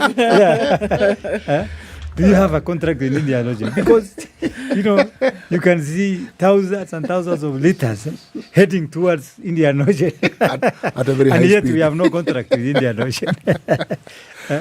So definitely, as I told you earlier, we are going to have a mindset education, in Kenya, so that we Kenyans change our mindset, that we do not have a contract with Indian Ocean. We must trap this water. We must learn to, harvest this water, to utilize, because it is just it's a life of survival. Because without this kind of new initiative of irrigation, we will not survive. Because climate change will be with us. When are we going to start having this? Bwana PS. Yes. Even when you are an administrator, this is the message that the government was giving people. We are going to build dams. Yes. Every new CS since the Kibaki era has been coming in and saying we are doing dams. Yeah. We have not seen dams to now. Yeah. When are we going to see the first mega dam? And when are we going to see this one of the first mid-sized dams? In fact, you are right, because we have always had a policy of irrigation from independence. Yep. And from independence, the target for irrigation remained the 3 million I'm talking about. They have been saying, as a government, we are going to put 3 million acres. And as I'm speaking, less than 10% of that has been done. So you are right, actually. But now, we are in a new regime led by President William Ruto. And this is a man who means what he says. This is a man who is known to fulfill his promises. So, I can assure you that this promise we are talking about of 3 million acres will be fulfilled very soon. The people who are going to undertake the 100 dams in Kenya have already started streaming the Ministry of Water. They are there. Some of them have started signing documents to begin the work to dig these dams. But are we talking about this here? Because, the thing is, you can't have a dam. Well, you can. But then it needs to be filled with something. Yes. We've already been told that there's rain coming. So there's 2 seasons of rain. Maybe they'll be inadequate, but there's something that can be collected. Yes. Like CT says, even if it rains for 3 weeks, it's a lot of water. It's a lot of water that goes, that runs off. So in terms of when, like Eric is asking, yes, is there this season, next season? Are we looking at next year? Because if we're talking about plans, and we can even say next year is short term. Yeah. Yes. But in terms of short term and implemented, middle term and implemented, long term and implemented, because it sounds really nice to hear 100 dams in Kenya. Fantastic. But the rain is coming. But the rain is coming in the next few weeks. What is going to happen right now is the question. As of now, Bwana PS, how do we harvest this water? Now. Because there's something we can do. I recall once upon a time, there was a time when I was actually young. So in those days when I was young, I didn't even have this beard. I recall there was a municipality requirement for putting up houses. You had to have a system for collecting rainwater. Yes. You had to have it. Yes. I don't know whether it still exists or whether it was abolished. But I'm saying this with the same extension officers that you're saying. Yes. Water pans can be built, surely. Yeah, sure. They are not that difficult. If I may give an example so that we can understand the speed and alacrity with which some things can actually happen. Last year but one, anybody with a new development was told, you must put in solar panels. Yes. You must. And voila. Solar panels. new developments with whatever have solar panels. Yes. People are able to do things when it is necessary for it to be done. So now if we're talking about that there must be irrigation for this farming to happen, which essentially are going to save Kenya. And we're talking about people eating food. Yeah. Not living in a swanky apartment or whatever. People eating food. Why can... And if you don't do it, this is government saying, Yes. if you don't do it, there are consequences. So can that same... Guys, why are we not talking about... be applied Look, here? we have talked about harvesting water for consumption. Fine. And you can implement that, and we should. Just the same way we're saying harvesting solar for consumption domestically. Yes. The first county governments that came in, how many of them told us they are dedicating a lot of money on building ponds, water ponds in this country? That was a conversation. Yes. From your own county to my county to other counties. That time you were the county commissioner for Kajiado. Was there no conversation? Let's put water ponds in Kajiado. This is the conversation that happened. The question is, when are we going to see our first dam? Yeah. Even one. Only one. The first Only one, dam Yeah. under this new administration that we're talking about. When is the first dam targeted for? Actually, in the next 1 year, you will start seeing some of them. Okay. But before that year, when it rains, you see, this is what I'm stuck on. Yes. Dams are long term and may they be built. But for now, can we harvest this water? Yes, actually, in our work plans, we should start telling people immediately. And that's what we have started in every forum, every county we are going. We are telling people the way to go is not rain-fed agriculture. Please change the mindset. That's what we are telling people. Yes. So there's a question that's come in, and I also noted this question down to ask you. 1.08 million farmers already registered in these 12 counties. Yeah. And the information that you have is the name of the farmer, the acreage of the farmer, where it is situated, and of course the location. In the location. How many acres are we talking about for these 1 million farmers? We will check. I don't have exactly the acreage because the process is still on. Okay. It's still continuing. And I'm sure it will take about next 2 weeks. We are going to declare. We are going to announce all the results once the chiefs will stop counting them. Okay. Yeah. I will come here again and for another program so that you will ask me more questions. We need that. When this process is over. Let's get to the questions on social media. Okay. Robert Kipkemoi has 2 questions. Number 1, do we have tea fertilizer in the subsidy program? I would assume people from Kericho, because it's one of the 12 counties and others, would ask this question. Do we have enough water flow in our rivers to sustain irrigation and power generation? Those 2 questions are from Robert. Yeah. Manu is asking, when will the NVSP program be done on small-scale farmers through agro-dealers? When? I think this is a subsidy program. Will done through the agro-dealers. Agro-dealers, yes. That's a good question. Ian Osman says he's a member from the Nut Traders Association of Kenya. I'd like to ask the PS, why is the Ministry of Agriculture adamant on suspending Section 43 of the Agriculture Food Authority, preventing the export of raw nuts, except with permission from the CS? The suspension will prevent the huge losses set to be incurred this year. We have, on numerous occasions, tried to set a meeting with the ministry regarding this particular matter, and they're not going anywhere. Yes. You understand that very well. You were boss of the I understand Enough.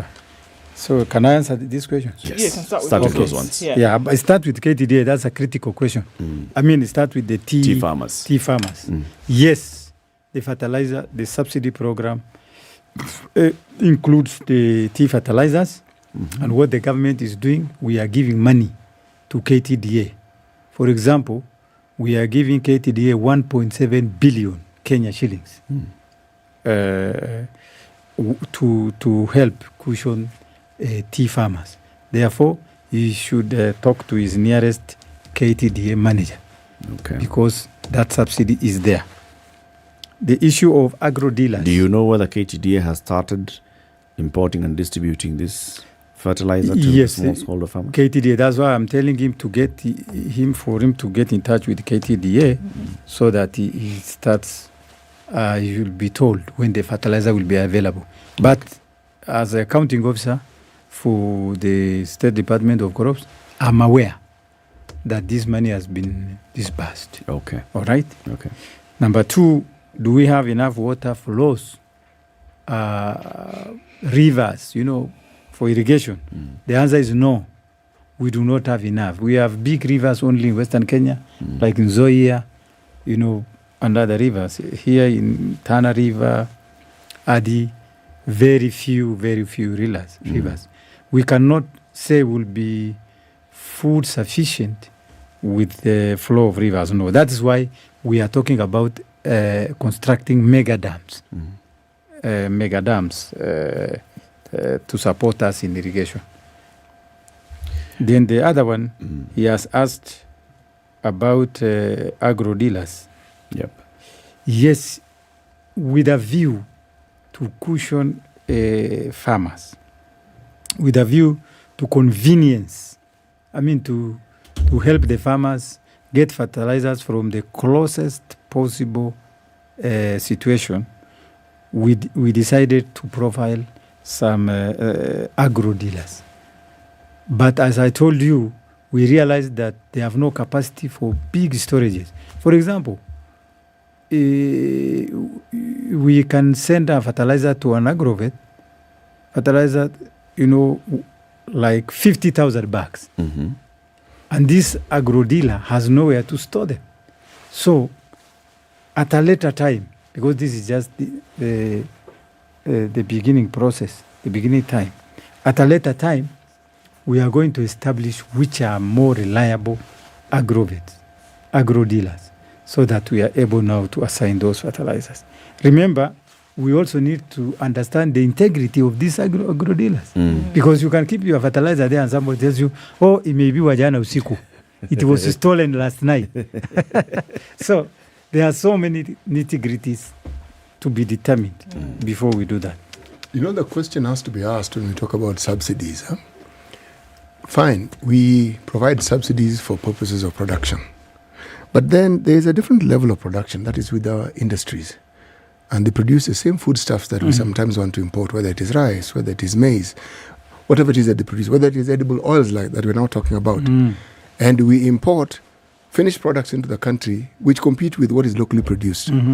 Now, it may not be a docket, but if subsidies are being offered, would it then not also make sense for local industries that employ locals and pay local taxes?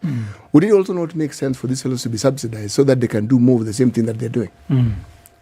Just a thought. What, if I can understand again? I'm saying we're offering subsidies for production. Yes. And I'm saying it makes sense. And yet, all these things that we're producing go to the second level of value addition to the factories and the manufacturers. Now, whether it is rice, whether it is maize, whether it is wheat, whether it is edible oil that we're speaking of, I'm saying now, those same subsidies, if they are offered to these same industries, because as I said, they give us a finished product, yet we import finished products into the country. So, if subsidies were given to these industries, as I said, they pay tax, they employ people. Would there not be value added to this whole system as well? Exactly. So give a subsidy to the entire value chain. Yes. It's an excellent question. Yes. Now, that is the thinking of the government also. How to empower production, post-harvest, the last value chain promotion of agro-processing. Because we understand that this will bring a lot of employment to Kenyans, will also guarantee market for farmers who have always had problems of marketing their produce. So it is true that we should be able to subsidize this, but the language we use there is not subsidy. The language we use is called PPP, Public-Private Partnership. What happens is that we invite an investor. I told you that we have established 6 agro-processing hubs in Kenya. Some in Western Kenya, others in Northern Kenya, Nairobi, Eastern Coast, all these areas. Now, when an investor develops interest, in these agro-processing industries, the government partners. We give the investor land, we facilitate them in a way to show that we are also supporting them. And I think that is just like subsidy. That kind of promoting or helping an investor to establish it, giving him, a few support. This will help. So we are waiting for investors to come in. We discuss how best we can support so that we encourage this agro-processing initiative to take off. Okay. Some of the other questions that are coming in.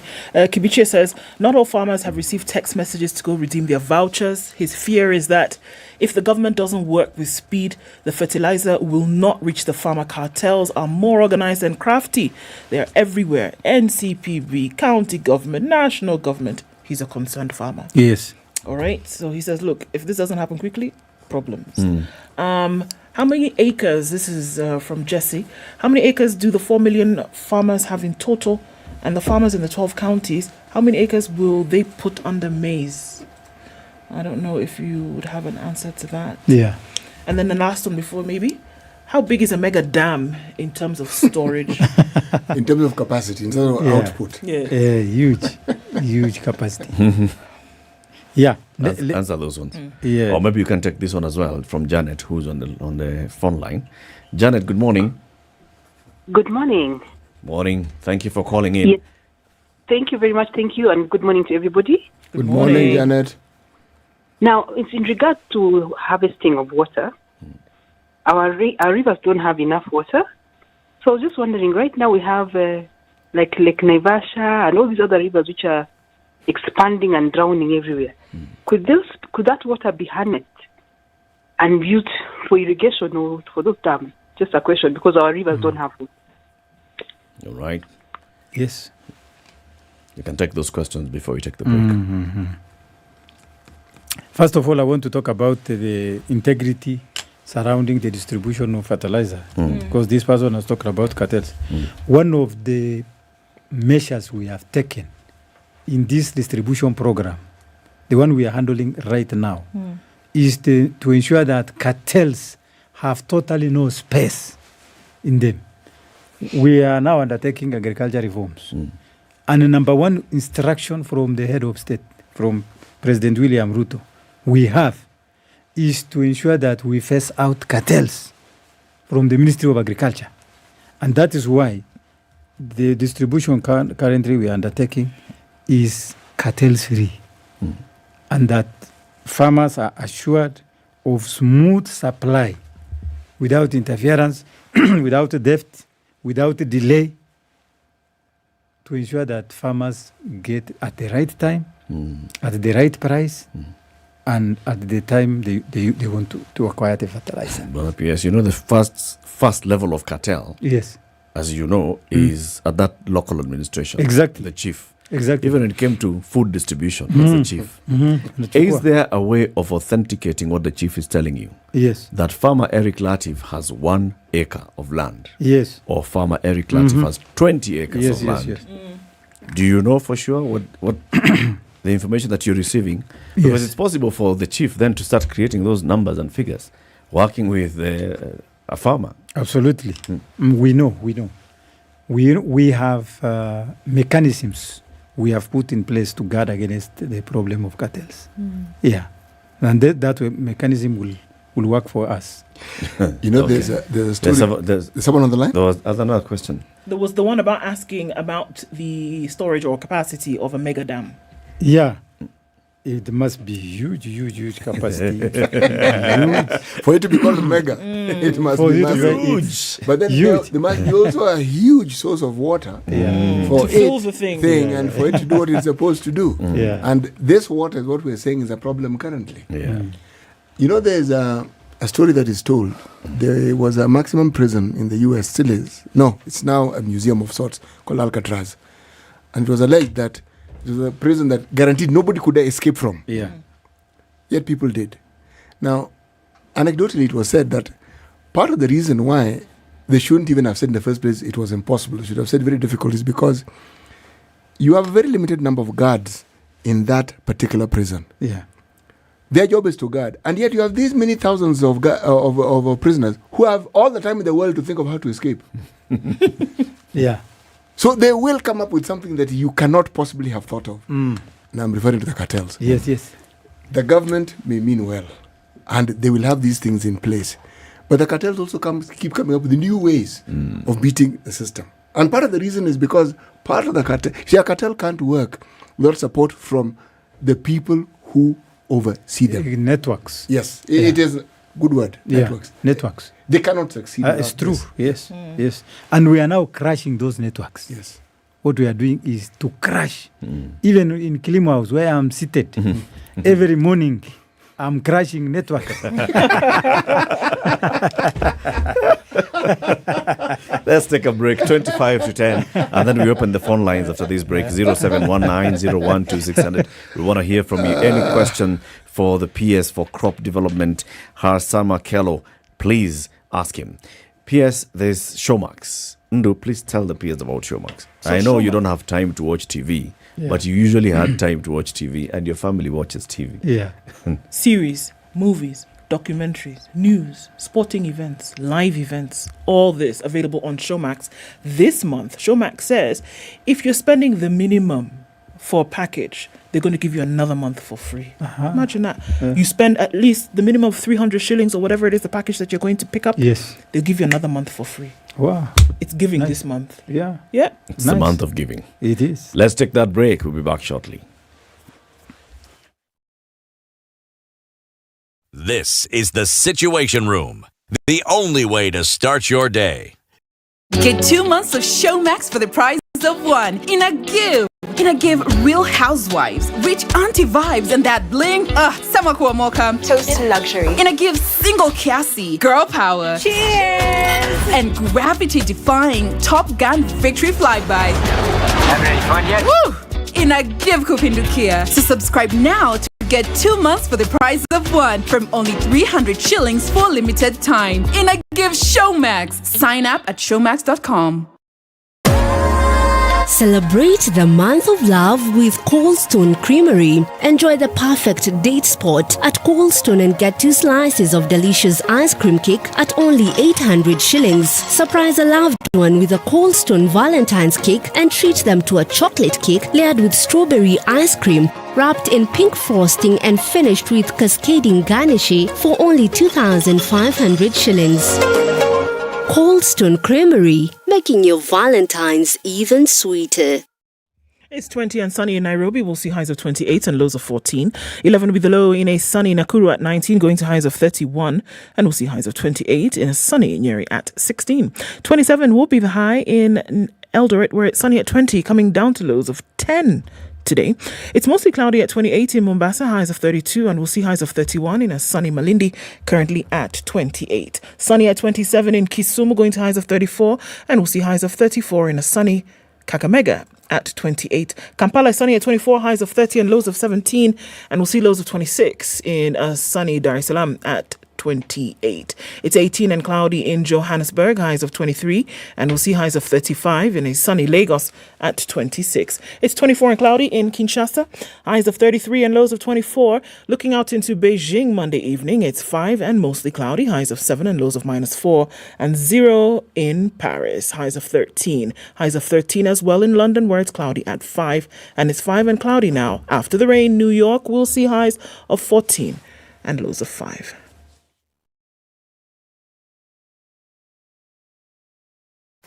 Are you ready? Okay. Spice FM.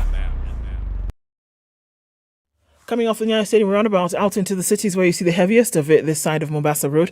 We're looking at Lunga. Lunga still heavy in and outbound. It's going to touch on the Likoni interchange heading out towards the southern bypass, but nothing too scary for the bypass out of that.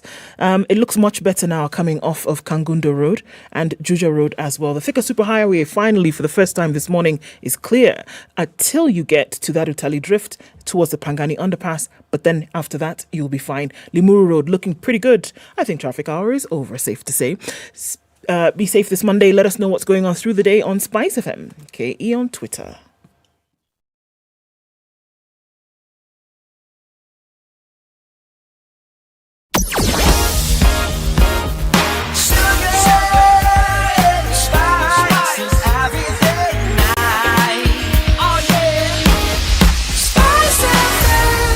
spice up your life. Mature, intelligent talk every morning. Spice up yourself. Okay, the next 20 minutes, Harsama Kel of the PS for Crop Development will be answering your questions. Robert in Nandi, good morning. Good morning too. How are you doing? I'm fine. Ebu salimia PS. PS amesalimika. Tell him mimi ni mkulima wa Chebut. Na niko KTDA na niko kwa uongozi hapo pia. Okay.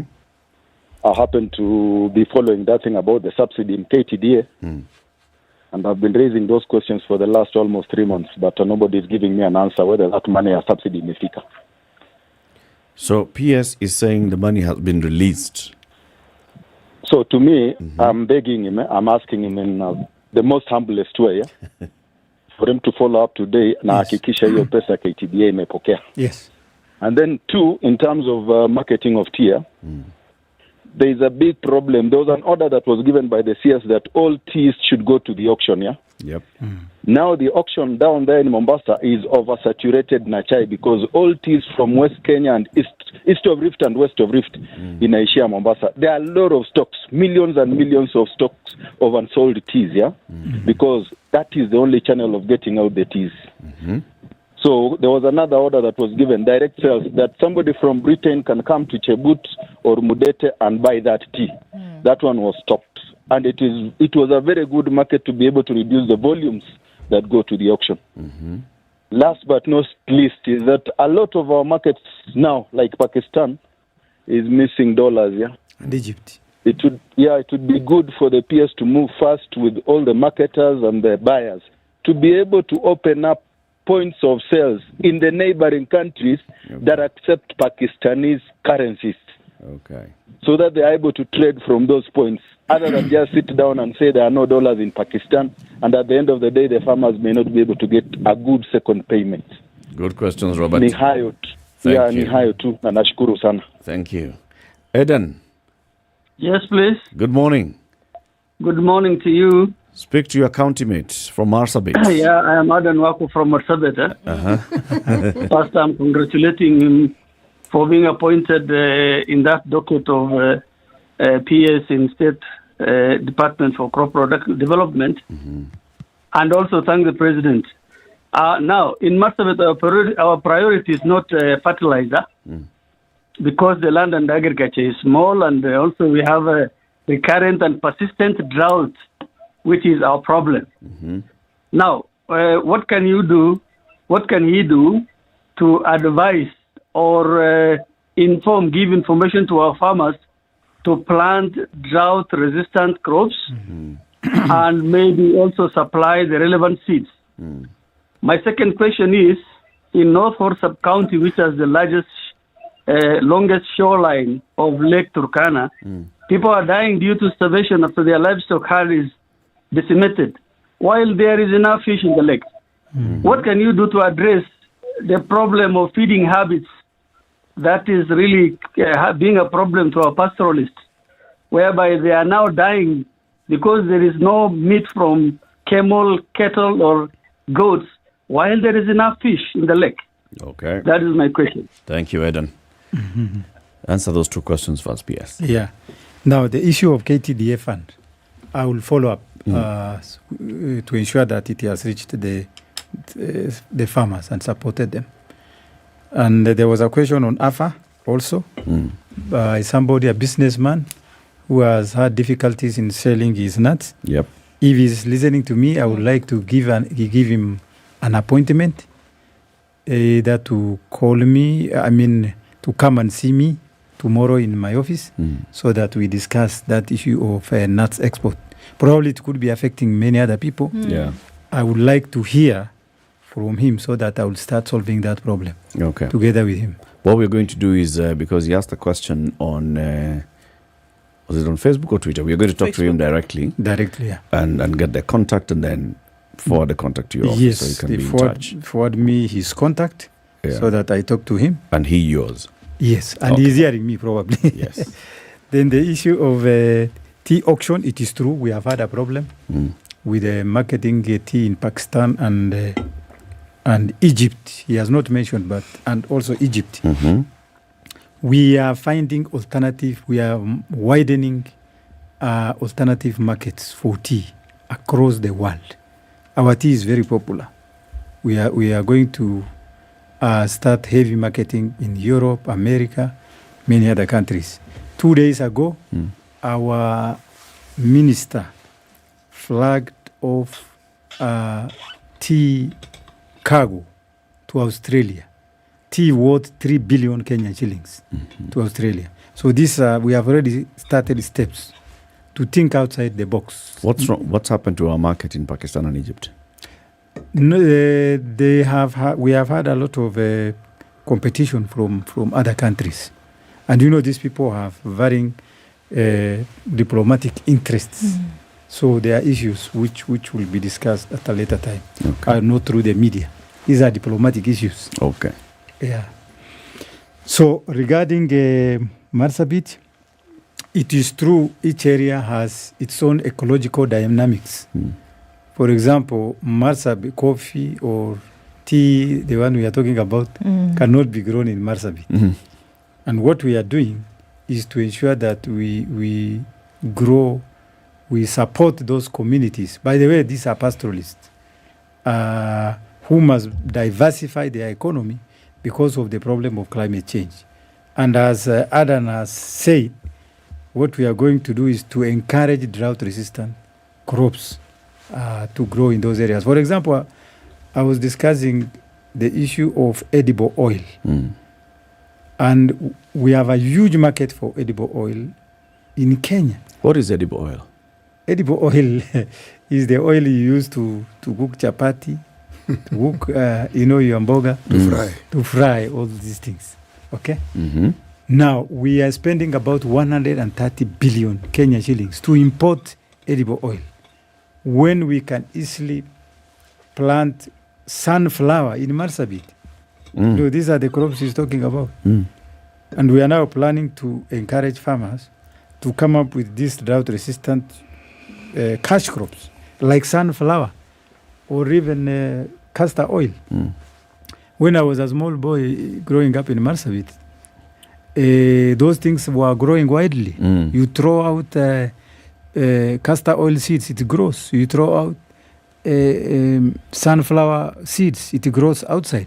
Now, as a government, what we are encouraging is that people will establish these plantations because we have ready market for them. So I want to advise Adam to start growing sunflower. I have market for him. Okay? Yes. So sunflower and castor oil. All this we should be growing here. All this is we have a strategy. I have a strategy in my state department to promote those crops in arid areas like Marsabit. The question that always bothers me, yes, when someone talks about the ASAL areas and talks about the pastoralism that goes on there, how many abattoirs do we have in that region? We have abattoir in Marsabit. We have in Siolo, but they have not taken off yet. And yet those, do we have tea factories in Marsabit? No. Because you don't grow tea. Do we have tea factories in Kericho? Yes. And in Nandi? Yes. And in central Kenya? Yeah. So then, how then is it that the place in the country where we have the most livestock, we do not have processing plants for this particular produce? Yes, that's a very good concern, Bwana Muga. The government also had a similar concern. Even the previous government had established abattoirs in those areas, but they have not yet taken off. Why? Because of poor governance in counties. It's a sorry case. So it's a county government. Yes, that are basically the counties are the ones which are supposed to manage.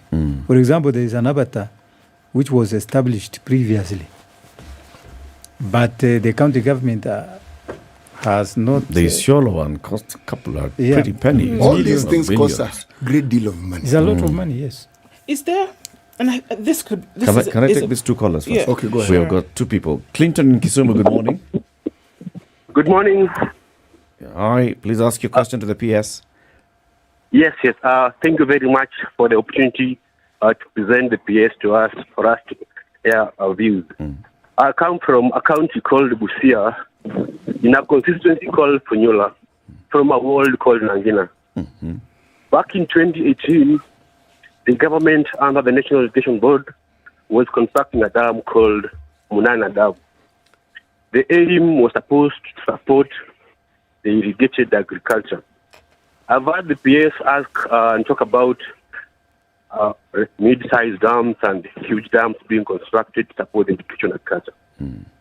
Is Munana Dam among the plans the government has? All right. What do you have on the ground now? So you say it was launched. What do you have on the ground? The dam was launched. The dikes were raised, but it has never kicked off. There is no farmer who has ever used that water. So is We don't know the what dam the has local water? leaders think about it.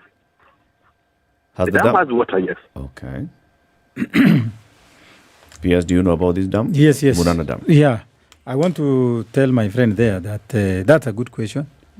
The government has profiled all those dams, medium, the ones which are existing. What is going to be done, even the ones which are not complete, will be completed. The ones with silt, they will be desilted to ensure that they function. So definitely that dam, Munana Dam, will be worked on very soon. Okay. It is in the plan of the Ministry of Water and Irrigation. Ian Osman is in Thika. Good morning, Osman. Good morning, Latis. Please ask your question to the PS.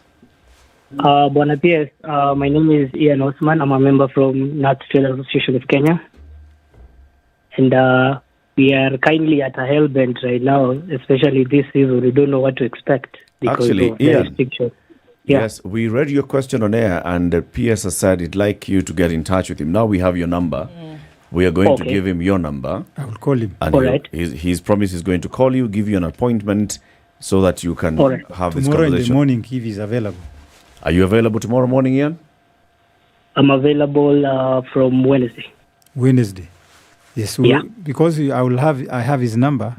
Shortly after I leave studio, I will call him and give him an appointment. We talk about it. Fantastic. All right. Sawa, Ian, thank you. Thank you, Eric. Have a great day. You too. 0719-012-600. Call for your questions with the PS. So, PS, this is the thing. You talk about the vision of the ministry, right? When we're talking about then certain things that then need to be put into practice at the county level. So what kind of communication, what kind of hand-holding togetherness is happening from ministry to county? Because it could be that the vision, which you hope would then be implemented at county level, just like you said, somehow dies. Then how do you mitigate that?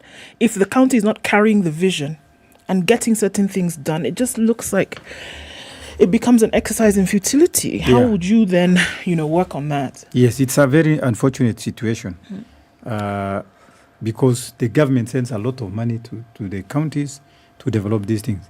Many counties have done a very good job. They have the money we have sent to them, they have utilized very well.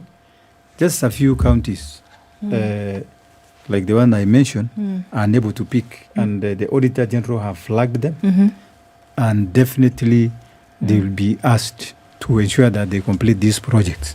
Yeah, and also the ministry through the Treasury will liaise with the Treasury to ensure that this project is complete.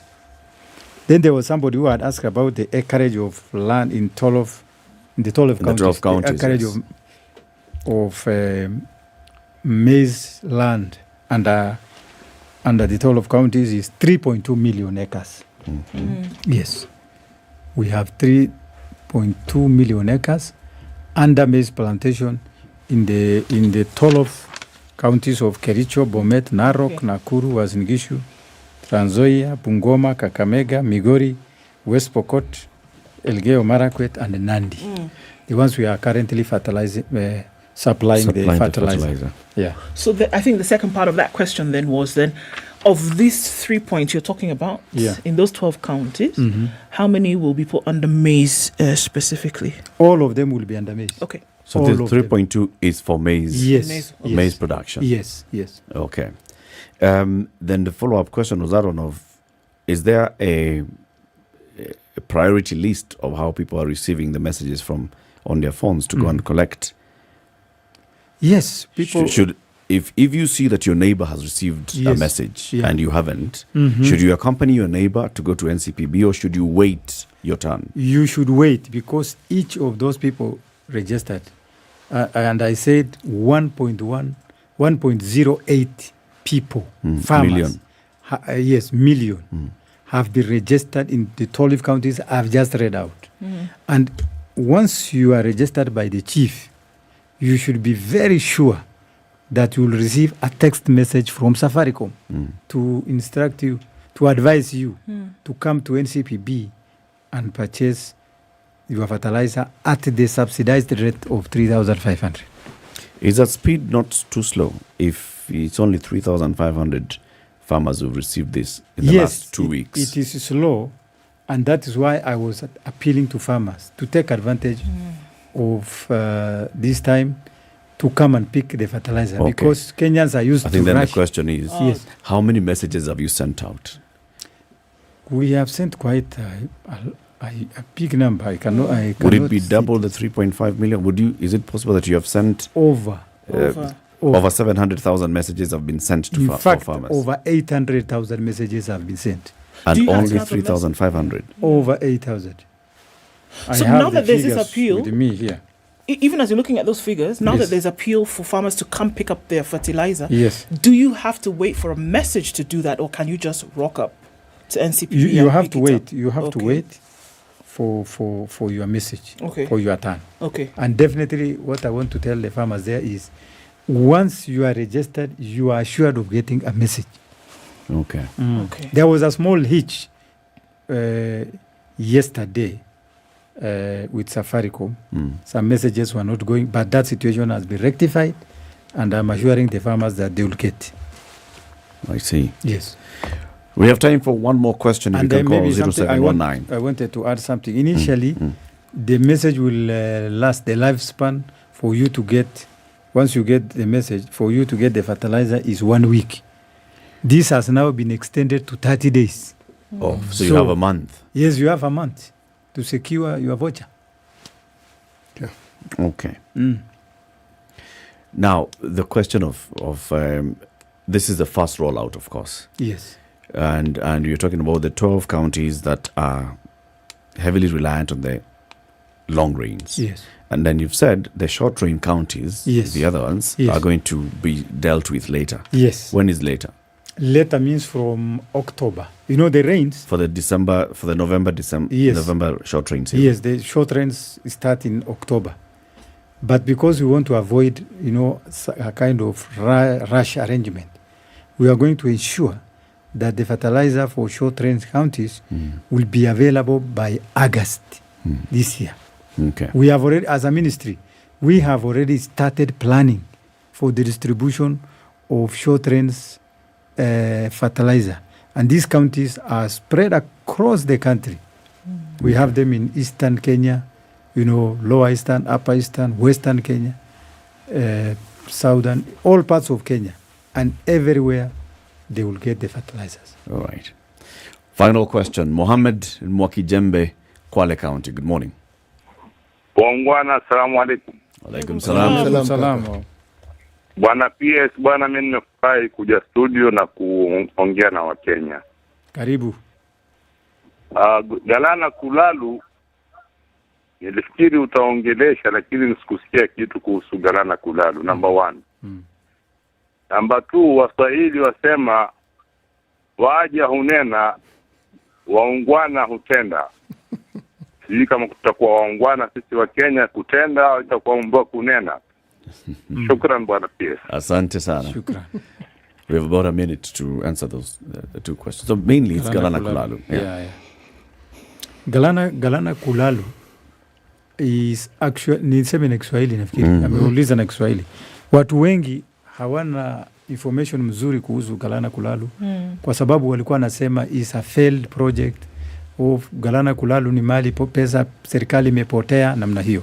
Lakini mimi mwenyewe nimeweza kutembelea hiyo project ya Galana Kulalu na nimeona na macho yangu na nikaona ni success story ya irrigation katika Kenya. Ni mfano mzuri, na mimi nadhani ndugu yangu ambaye ameongea kutoka Kwale pia anajua ya kwamba hiyo ni success story.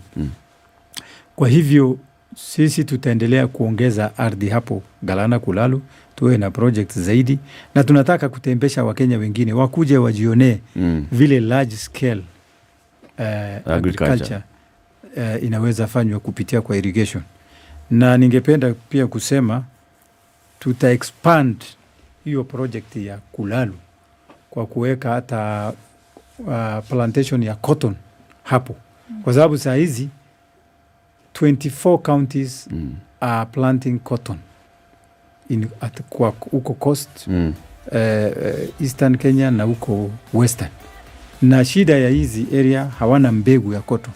Sasa pale Galana Kulalu tunataka kuweka 100,000 acres under plantation through investors tuweze kukuza mbegu ya cotton. Kwa hivyo Galana Kulalu tunafaulu na tunaendelea kuongeza so that tuweze kufanya production zaidi, kuwe kubwa zaidi. Ndio, na nimesema hapo mbeleni ya kwamba serikali iko na mpango ya kutumia idle government land. Sawa. Kama hiyo ya Galana Kulalu. Harsama Kelo, thank you very much for joining us. Thank you for tuning in to Kenya's biggest conversation. Yes, we've gone even into the hour for Dennis Aseto on the news. We'll be back tomorrow morning. Have a lovely day. It's 10 a.m. Harsama Kelo is the PS for Crop Development in the Ministry of Agriculture. Good morning. Policy statement for 2023-2024 during the coming session. The